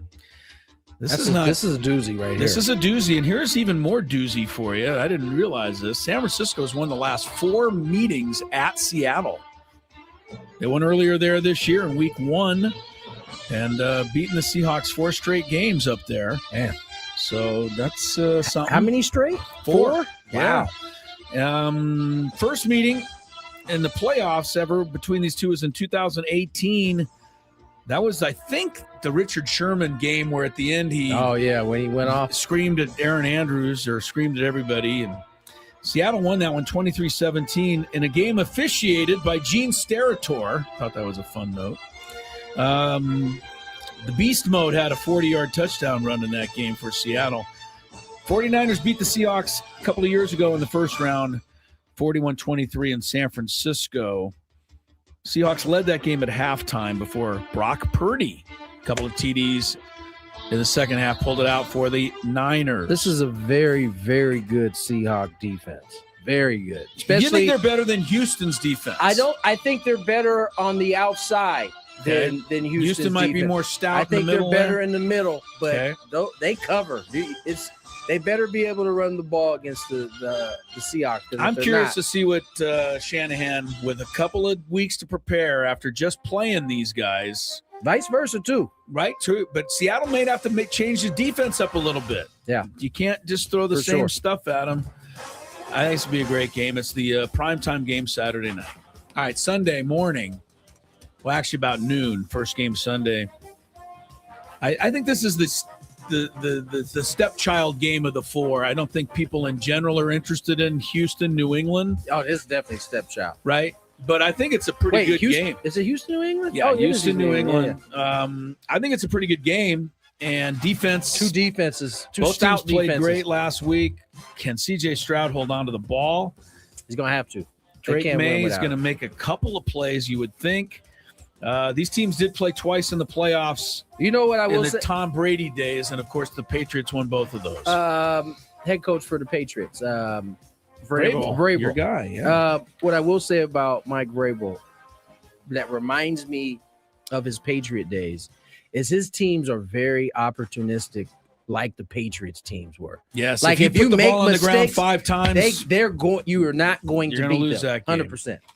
100%. Last time these teams played in the playoffs, 2013, Tom Brady, the winning quarterback. Losing quarterback for Houston that day, If anybody comes up with this, go right to the head wait, of the class. hold on. What You year? get it? 2013, Houston losing quarterback to the Patriots. Against Brock Osweiler. Guys, you got it. Look at you. We got to go to wasn't gonna say Scraby Brock versus the Osweiler. fans. That was good. Yeah, I Good remember pickup. that game. It was awful. It was. Brock Osweiler was quarterbacking. That's why.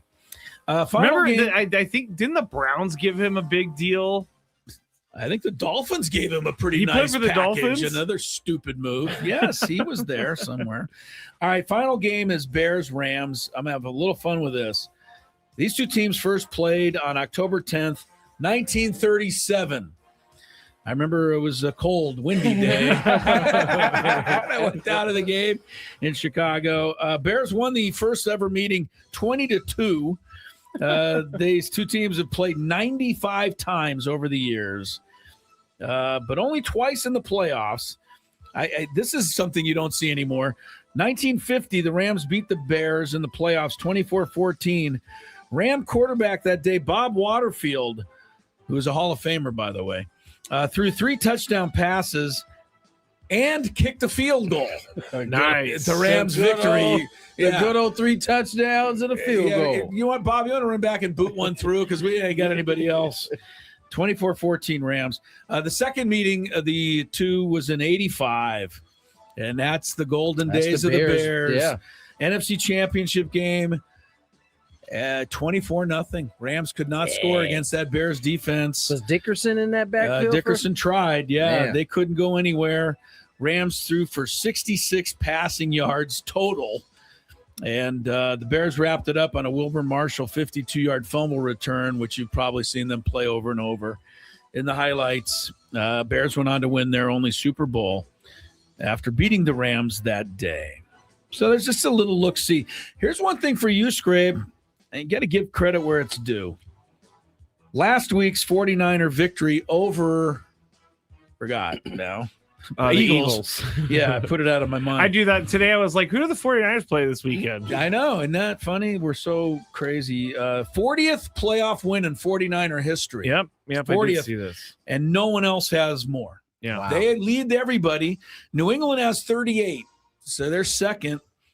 Packers are third, if you're wondering, with 37. But 49ers are the all-time playoff leader in wins. Patriots have a little better winning percentage. Yeah, it took till 5:24. I didn't know if I wanted today. to play. I didn't know if I wanted to play it. Bit of an upset there. Just real quick, Patriots 24-5 all time at home in the playoffs. The Texans just won their first road playoff game last week. Denver hosting Buffalo, but Denver 17-5 in the playoffs at home. So both are pretty good home. Seattle 12-3 at home in the playoffs. So Niners have their work cut out for them. 4-game win streak in Seattle. Yeah, you miss that, Scrape? The 49ers have won their last 4 trips to Seattle. Oh, great. So it means it's ready to break. I think that's a pretty good thing, man. 4 in a row up there. Give you a little confidence. How George Kittle has been in and out. George Kittle's a big part of the team. I wonder. I think people are worried, but I think the 49ers almost like it. The more you can throw at the 49ers, they seem to be responding to it. I think he's the one guy, though. But he hurts not even him. necessarily from He's a an production emotional leader. 1,000% emotional leader. He seems like the dude that when everybody's going down, he's like, "We're in this together." He's the annoyingly positive guy when you're he depressed. Seems like it. And the now other guy, who's the backup for Tongas? He had a good game against the Bears 2 weeks ago, but then last week he didn't do much. Tongas isn't bad. He's just not George Kittle.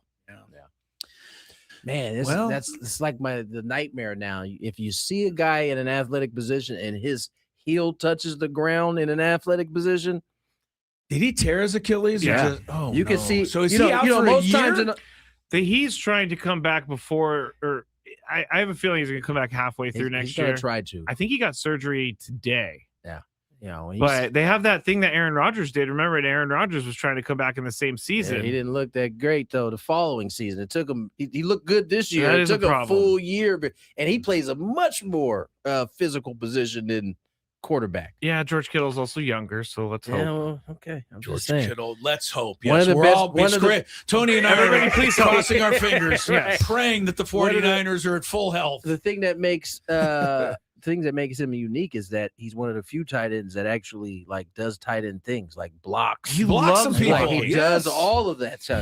He almost sometimes he says he has more fun blocking people than catching the ball. As you said, the annoying dude that finds pleasure in like the things the that annoying stuff. Right. Yeah. Football players are just you got to be a little cray cray at For some sure. point to play that game. I Yeah, mean, of you're course. knocking the stuffing out of each other on every play. It's a car wreck every single play. So. All right. 4 great games this weekend. We will have our picks on the show tomorrow. All right. Back to baseball in the final segment. Our interview with Evan Drellich of The Athletic. And if you want to know what's likely to happen in the next year and a half with baseball and a potential labor stoppage, you'll know after you hear this interview after the break. Coming up on. Now, you've been representing the Friar Faithful for a little bit here. Now you're out in the forefront. You mentioned family quite a bit. How important was it to get your wife Audrey on board with this? How long did it take you to get her in this direction? It took a while. It's probably taken years, but I don't know. We were on the same page for a long time. For a long time we thought there's no way this is possible, with our family and be able to move them across country and take them out of school and all that kind of stuff. But we talked to enough people. We got to thank the Melansons. They kind of gave us the blueprint of how they've moved their kids from Florida to Arizona to San Diego, and we're going to follow that plan. And once we decided that, it was like, I talked about it a little. There was some peace that came over both of us to be able to say yes to this decision because we knew it's an opportunity of a lifetime. Hard to say no to, being the manager of Padres with a team like we've got. Obviously, when you decided to retire in the 23, family's probably at the forefront of your mind. You've missed a lot of time with your kids and your wife. And now to fast forward to this point here, you're sitting in meetings at this point, interviewing candidates, and then however long later, what was the timeline in between you interviewing guys or candidates and then all of a sudden having your name in the hat? Yeah. Man, just to think about what my mind was thinking about 3 weeks ago was completely different than what it is now. Obviously I'm part of the organization and wanted to find the best manager for the Padres, and so I was in on some Zoom calls to start that process. And then AJ we and I were just having conversations about who we thought were great candidates and how we ranked them. And we got done talking about it, and he goes, well, I think I got you at the top of the list. And he just dropped that on you. Yeah, he just dropped that on me. And, it's a little bit of a shock, when someone, like AJ believes in you that much. And it pushed Audrey and I to actually think about this. And, is this something that we would like to pursue? If we got that much belief from the organization, we've got to make an informed decision. Yeah. And so then after that, we spent a lot of time, like I said, praying and fasting and thinking about this and how trying to map out the schedule and work it out with our family. And once we came to the conclusion we're taking everybody with us, then we felt pretty good about it. And we're able to say, if you're willing to offer the job to us, we'll say yes. 13 years as a reliever. You spent 6 here as a Padre. How has that shaped your viewpoint and how the type of manager you'll be? Yeah, I think one quality I have is a little bit of loyalty, and I was lucky in my career. I only really played for 2 organizations. I played 1 year with the Guardians in the middle, but not in the big leagues. But most of my career started with Washington, and then it ended with San Diego, and I feel very connected to this organization. I feel like it is family. They've treated me like family. And so, being a part of this and being in this role is something that's very exciting, and I'm up for the challenge. Now, you had to get it out the mud, so to speak, right? You weren't a high round draft pick. You're a guy who had to kind of grind. That's the word we often use around this game. How is that, or what kind of lessons from those type of situations are you going to be able to take into your managerial role? Yeah, maybe it's like people doubting you a little bit or not saying you're quite good enough. And there's probably some people thinking that as me as the manager. But it's also exciting to prove people who I really am and what I stand for, and maybe do it a little bit different than everybody expects. But those challenges as a player, they were so enjoyable. It was so, you've done it before. It's fun to try to get the most out of your talent. And as soon as I took this job, you know, that feeling of what I was as a player, like when's my next workout? You know, when's my next throwing session? You know, that constant thought, that feeling, that little nervousness, that little excitement came back like right away. And it was like, I definitely missed that. Now, did I enjoy the 2 years in between? Yeah, I did. You know, I got a lot, my handicap went down and all that kind of stuff. But, you know, this challenge has gotten that excitement back, that feeling back of I'm in the hunt with the boys and I'm ready to grind it out and make something special happen. Now, you've been representing the Friar Faithful for a little bit here. Now you're out in the forefront. You mentioned family quite a bit. How important was it to get your wife Audrey on board with this? How long did it take you to get her in this direction? You know, it took a while. It's probably taken years, but I don't know. You know, we were on the same page for a long time. For a long time we thought there's no way this is possible, you know, with our family and be able to move them across country and take them out of school and all that kind of stuff. But we talked to enough people. We got to thank the Melansons. They kind of gave us the blueprint of how they've moved their kids from Florida to Arizona to San Diego, and we're going to follow that plan. And once we decided that, it was like, you know, I talked about it a little. There was some peace that came over both of us to be able to say yes to this decision because we knew it's an opportunity of a lifetime. You know, hard to say no to, you know, being the manager of Padres with a team like we've got. Obviously, when you decided to retire in the 23, family's probably at the forefront of your mind. You've missed a lot of time with your kids and your wife. And now to fast forward to this point here, you're sitting in meetings at this point, interviewing candidates. And then, you know, however long later, what was the timeline in between you interviewing guys or candidates and then all of a sudden having your name in the hat? Yeah. Man, just to think about what my mind was thinking about 3 weeks ago is completely different than what it is now. You know, obviously I'm part of the organization and wanted to find the best manager for the Padres. And so I was in on some Zoom calls, you know, to start that process. And then we and I were just having conversations about who we thought were great candidates and how we ranked them. And we got done talking about it. And he goes, well, I think I got you at the top of the list. And he just dropped that on you. Yeah, he just dropped that on me. And, you know, it's a little bit of a shock, you know, when someone, you know, like AJ believes in you that much. And it pushed Audrey and I to actually like think about this. And, you know, is this something that we would like to pursue? If we got that much belief from the organization, you know, we've got to make an informed decision. Yeah. And so then after that, you know, we spent a lot of time, like I said, praying and fasting and thinking about this and how trying to map out the schedule and work it out with our family. And once we came to the conclusion we're taking everybody with us, then we felt pretty good about it. And we're able to say, you know, if you're willing to offer the job to us, we'll say yes. 13 years as a reliever. You spent 6 here as a Padre. How has that shaped your viewpoint and how the type of manager you'll be? Yeah, I think one quality I have is a little bit of loyalty, and I was lucky in my career. I only really played for 2 organizations. I played 1 year with the Guardians in the middle, but not in the big leagues. But most of my career started with Washington, and then it ended with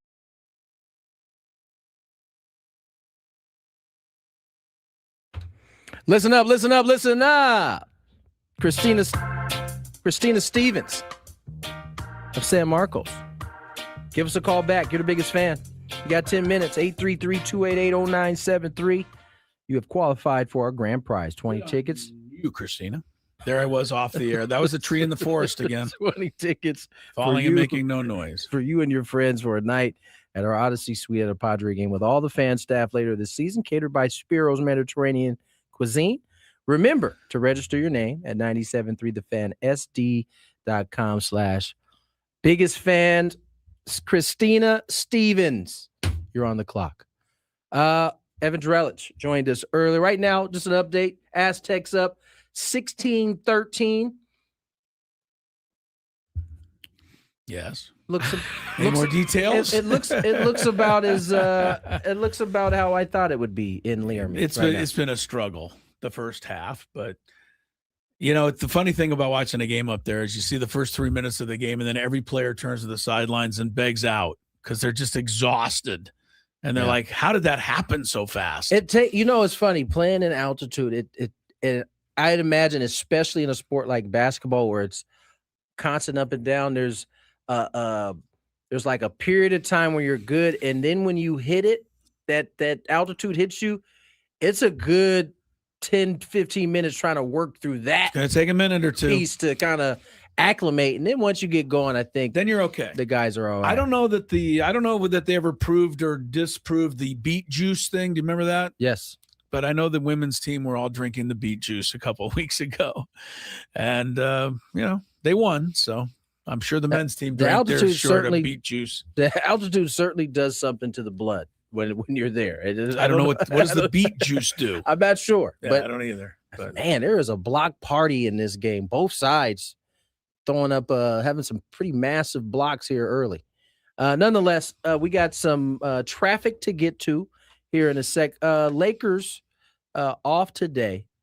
Big story in Lakerland today really has nothing to do with the Lakers.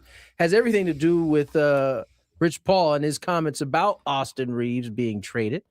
LeBron has been dragged into this conversation because LeBron has had enough problems. Does Rich Paul read my Twitter feed? LeBron has enough people mad at him. You don't need to add to it. Yeah, he felt compelled to release this. I think he spoke about it after the game. Did, yeah. And basically was like, listen, I'm not controlling Rich Paul. Like, he does what he does. Yeah. Austin Reeves knows how I feel about him. We talk every day on the bench. So in LeBron's eyes, it's a whole lot to do about nothing. But for the rest of the world, nobody's going to let that go. It's somehow his fault that Rich Paul is. LeBron James's agent said Austin Reeves should be traded. I think Austin Reeves's agent should come out and say LeBron should be traded. Yeah. Even it up. I mean, I don't know. It's to me, it'd be funny if Anthony Davis came out and was upset about it. By the way, Anthony Davis is like gone for several weeks now at a wrist or hand injury. Yeah. The bad trade just keeps getting worse. Getting worse for Dallas because Anthony Davis hasn't been able to stay even close to healthy. I appreciate you. Been there. I appreciate you, Nico Harrison. Nico Harrison. You're out there listening, man. Laker fans. Love you. Big fans of you. Yes, you Big are. fans. Absolutely. How's Luka doing? You watch every game. I don't. How's Luka doing in terms of his, conditioning and defense? Defense is about where it has always been. Okay. His conditioning is good. He's better. He looks in good shape. Yeah. Doesn't mean you can play defense all of a sudden. He's still struggling with that part. But there's two ways to play defense. One, you lock down your guy.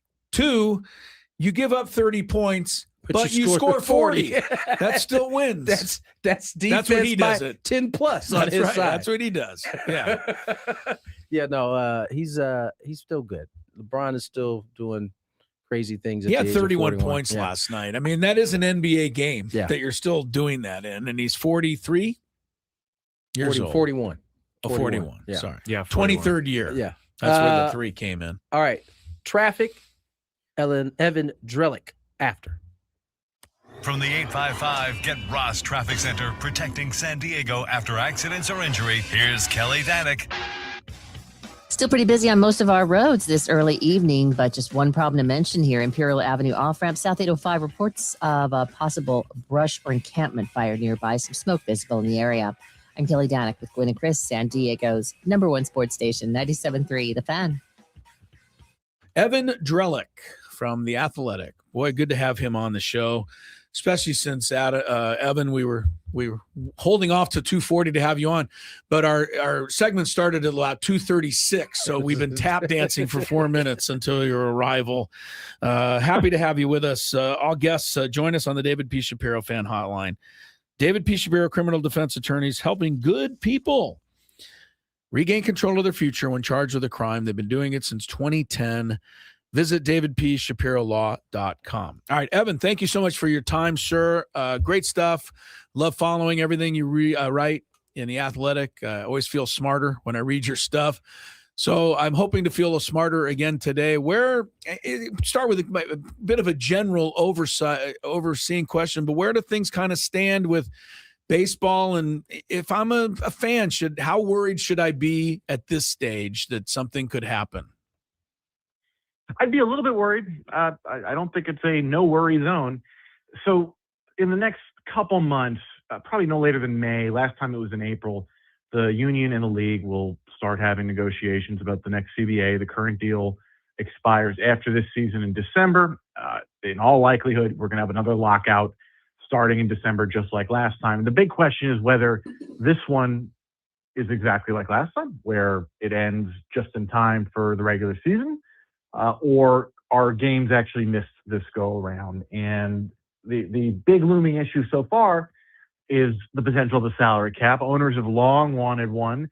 They haven't made a big push for one in a while, but that's been brewing really for the last year or even beyond that since the last deal was reached. And so it seems to me likely that we're going to eventually get some sort of proposal for a salary cap. That in itself isn't the biggest deal. The biggest deal will be, are they sticking to it? Come March of 2027, really kind of the drop dead point by which you've got to have an agreement so that you can have at least, 2.5 weeks of spring training or something like that. Is that proposal still going to be on the table, or will they find a way to play a full season of games? The industry is over $12 billion in revenue. There's a ton of money on the line. I think the rational incentives are for everybody to find a way to play. But that's the big question that looms at the moment. Evan, first of all, I love your work, man. I really appreciate the work you do for the game of baseball in terms of keeping us informed. One of the things I've heard you talk about here recently is kind of, among some of the other hangups, is the own kind of infighting within the owners and some of the teams at the top of the totem pole versus some of the at the bottom. How much of an obstacle do you think that can be as these two sides try to find some midpoints to maybe push this thing forward? It's always an issue, and I think in some cases it's more of an issue than can they find a deal with the players, is the ability for the commissioner to get his 30 owners and their groups on the same page. And even when you talk about the potential of a cap proposal, there are big things that they got to settle on internally if they're going to be able to move forward with that, they being the owners. You got to choose a floor that the small market teams can live with. Same thing with the ceiling for the big market teams. And that's even before you get to the point of trying to convince a group of players in the union that historically, for decades, has said, we don't want to do this, that it's now the right thing to do.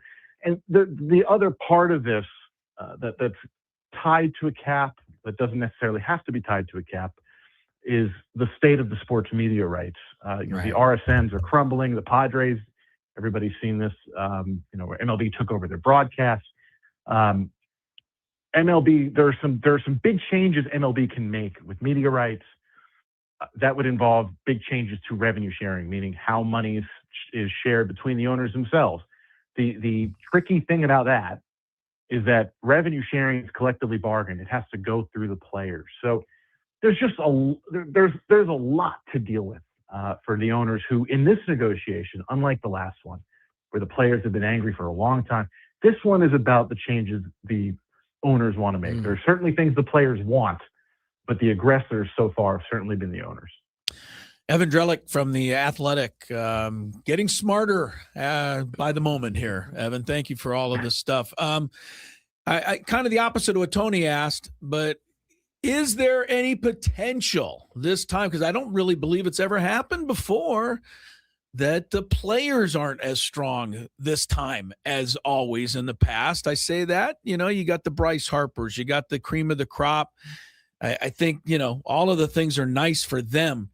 But it seems to me I'm hearing a little whispering anyway that maybe some of the rank and file players wouldn't really mind if there was a salary cap as long as you keep baseball going, because salary cap doesn't necessarily affect their salaries. Could that come into play at all, or the players are forever going to stay solidified?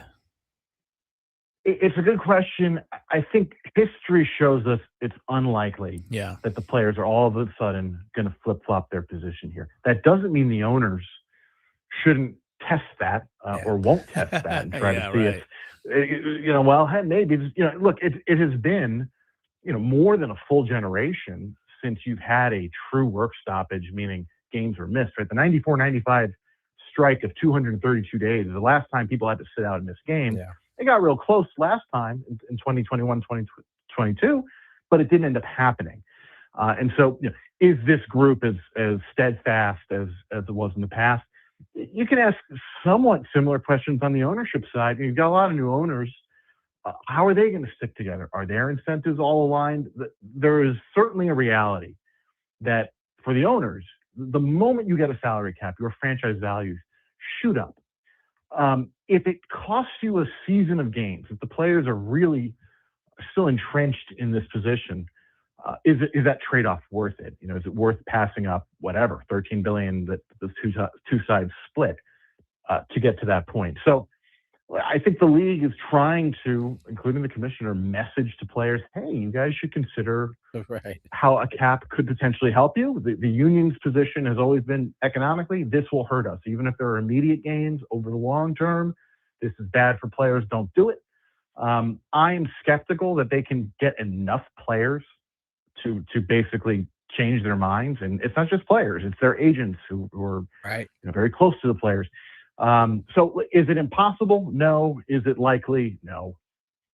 Yeah. Evan Drellich joins us here, right? Does a terrific job for The Athletic in covering Major League Baseball. Evan, you've kind of alluded to it, right? It sounds like Rob Manfred has this grandioso plan to centralize all of the media rights. And it's right now lined up to all happen in 2028, which brings me to my next question is how important are the issues now versus that big issue that's coming up 2 years from now? How does it all line up in terms of really missing games or locking out or striking before next season? Yeah, it's interesting. So, a lockout and a strike are they go hand in hand. The owners do the lockout, the players do the strike. You're never going to see, I don't think in our lifetimes, another strike in baseball for the reason that the last one came in August in the middle of the season, and the owners are never going to allow it to get to that point. You're never going to see a season start without a CBA in place. Okay, so to the question about media rights, like I was saying before, where it's collectively bargained revenue sharing, that's where it becomes very important here. So what Rob Manfred would like to do is instead of having the 30 teams control what they do with their local rights, meaning those 100 games that go to your RSN. In the Padres case, those games go to MLB itself because the MLB is now acting as an RSN. Rob wants to control those and decide who goes where. And the reason is when the league's national TV deals are up, so the Sunday game of the week, the World Series rights, all those come up in 28. The idea is to not only sell those again to the big streaming companies, but to sell the local rights to the big streaming companies. So, if you're Peacock and you can bid on 15, 20 teams where everybody in that given market has to sign up for Peacock to watch their team's games, there's some money to be made there potentially. Don't do it, Evan. Don't let them do that. Don't let them do it. The big market teams might not let them do it, right? Because the question then becomes, okay, are you sharing that money? How is this going to work? The big market teams aren't going to go, well, I still want to keep the money that I make. And so it all comes down to how does he want to change how media rights money is shared? Because the little market teams, and we'll include the Padres in this because they don't have a regular RSN anymore. They're with MLB. They're like, we're not getting any money from TV anymore. You got to help us out here. So it's what he wants to do with TV money has to kind of run through the players, and it's a very big decision. And the players will sit there and go, we don't want too much money centralized, because if all the money is centralized, then why do you have to work on your roster and make your team good? You're going to make a boatload of money no matter what you trot out there. So it becomes very intricate very quickly. Evan, we got you for a couple more minutes, and we're not going to let you go because, we appreciate your time. Real quick, from the Padres fans' perspective, and that's not all of the Padre fans' perspective, the Dodgers are bad for baseball, right? They spend way too much money. They make it almost impossible for, the Padres to keep up and everybody else. From somebody with such a good understanding of the economics of the sport, how truly bad for baseball are the Dodgers, and should they be held accountable, or should we hold accountable the teams that don't try to compete, the way they do? I grew up in New York, and I grew up not rooting for the Yankees, but have probably partly because of that experience come to the opinion that having villains isn't the worst thing, right? The fact that you're asking me questions about the Dodgers and the Dodgers get under people's skin. Yeah. That's not you want it's almost wrestling. You need your bad guys and your good guys. And I think in baseball, there is some value to that. Now, whether you eliminated, like, let's say you went to a cap system, does that mean the Dodgers are no longer the bad guys? I don't know. And I think that's an interesting debate there. Look, the union and player position has always been the owners can spend more. I think it is a tough position for the owners generally in that the books aren't open. They're kind of asking you to trust them. Yeah. That said, we all know the Dodgers are making more money than the Royals or the Padres. So it's not a perfectly even playing field. It's also a sport where the best team wins 65% of the time. If you get in the playoffs, you got a chance to make it. So I don't get too hot and bothered by the Dodgers, put it that way. Evan, amazing, fun. I hope we can, tap your knowledge, down the road a little bit, but understand you got some big fans here in San Diego. Keep up the good work. Appreciate you coming on and joining us here. Hey, thanks, guys. Appreciate the kind words. Talk soon. Tony's getting a shot at me in there before we go off the air. It wasn't a shot. What was it? He just saw something online in the UT, and he goes, "Did you see this?" I go, "No." He goes, "You'll see it in the paper tomorrow."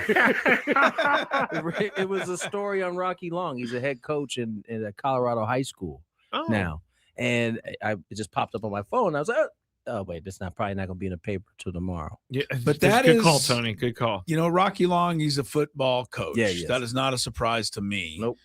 Competitors don't make excuses; they just make plays. Yep. I miss Rocky. I like Sean Lewis, but I miss Rocky. I miss Rocky too. He taught me a lot just doing that coaches show with him. He was really fun to hang out with. So, but yeah, I'm not surprised. Yeah, like he's just coaching high school. He just wants to coach. He's a coach. That's what he does. Scravy. Yes. Chronicles up next. What are you talking about? Oh gosh. I don't know. Tony. We'll talk about. Wait, you don't know? You got like 7 minutes. I'm just kidding. No, we're going to talk about the stuff that happened today with the Padres. For all the people that just got off work, we're also going to talk about Lamar Jackson's new contract that he is seeking. Oh, Scraby is ready to hate for an hour. But anyone who wants a new contract just to become the highest paid player in the league, I don't care. Sorry. Well, of course you don't care. You're not getting any of the money. Also, a really terribly sad story about Greg Biffle. Yeah. That we'll talk about. This is just... He's the auto racing guy. Who passed away in a plane crash along with his family. And there are some bad people out there. And I'll tell you why. Scravy Chronicles up next tomorrow. We'll also update you on the Aztec game, right, Scravy? Oh, yeah. Well, now don't forget the game's going on. So. Come on, man. I always forget when it starts This is what at happens 7. when you've gone to 18 schools. You're not paying attention to this kind of stuff. No, I'm paying attention now. All right. I'm locked into Sean Newman Jr. Scravy Chronicles up next. You guys have a good night.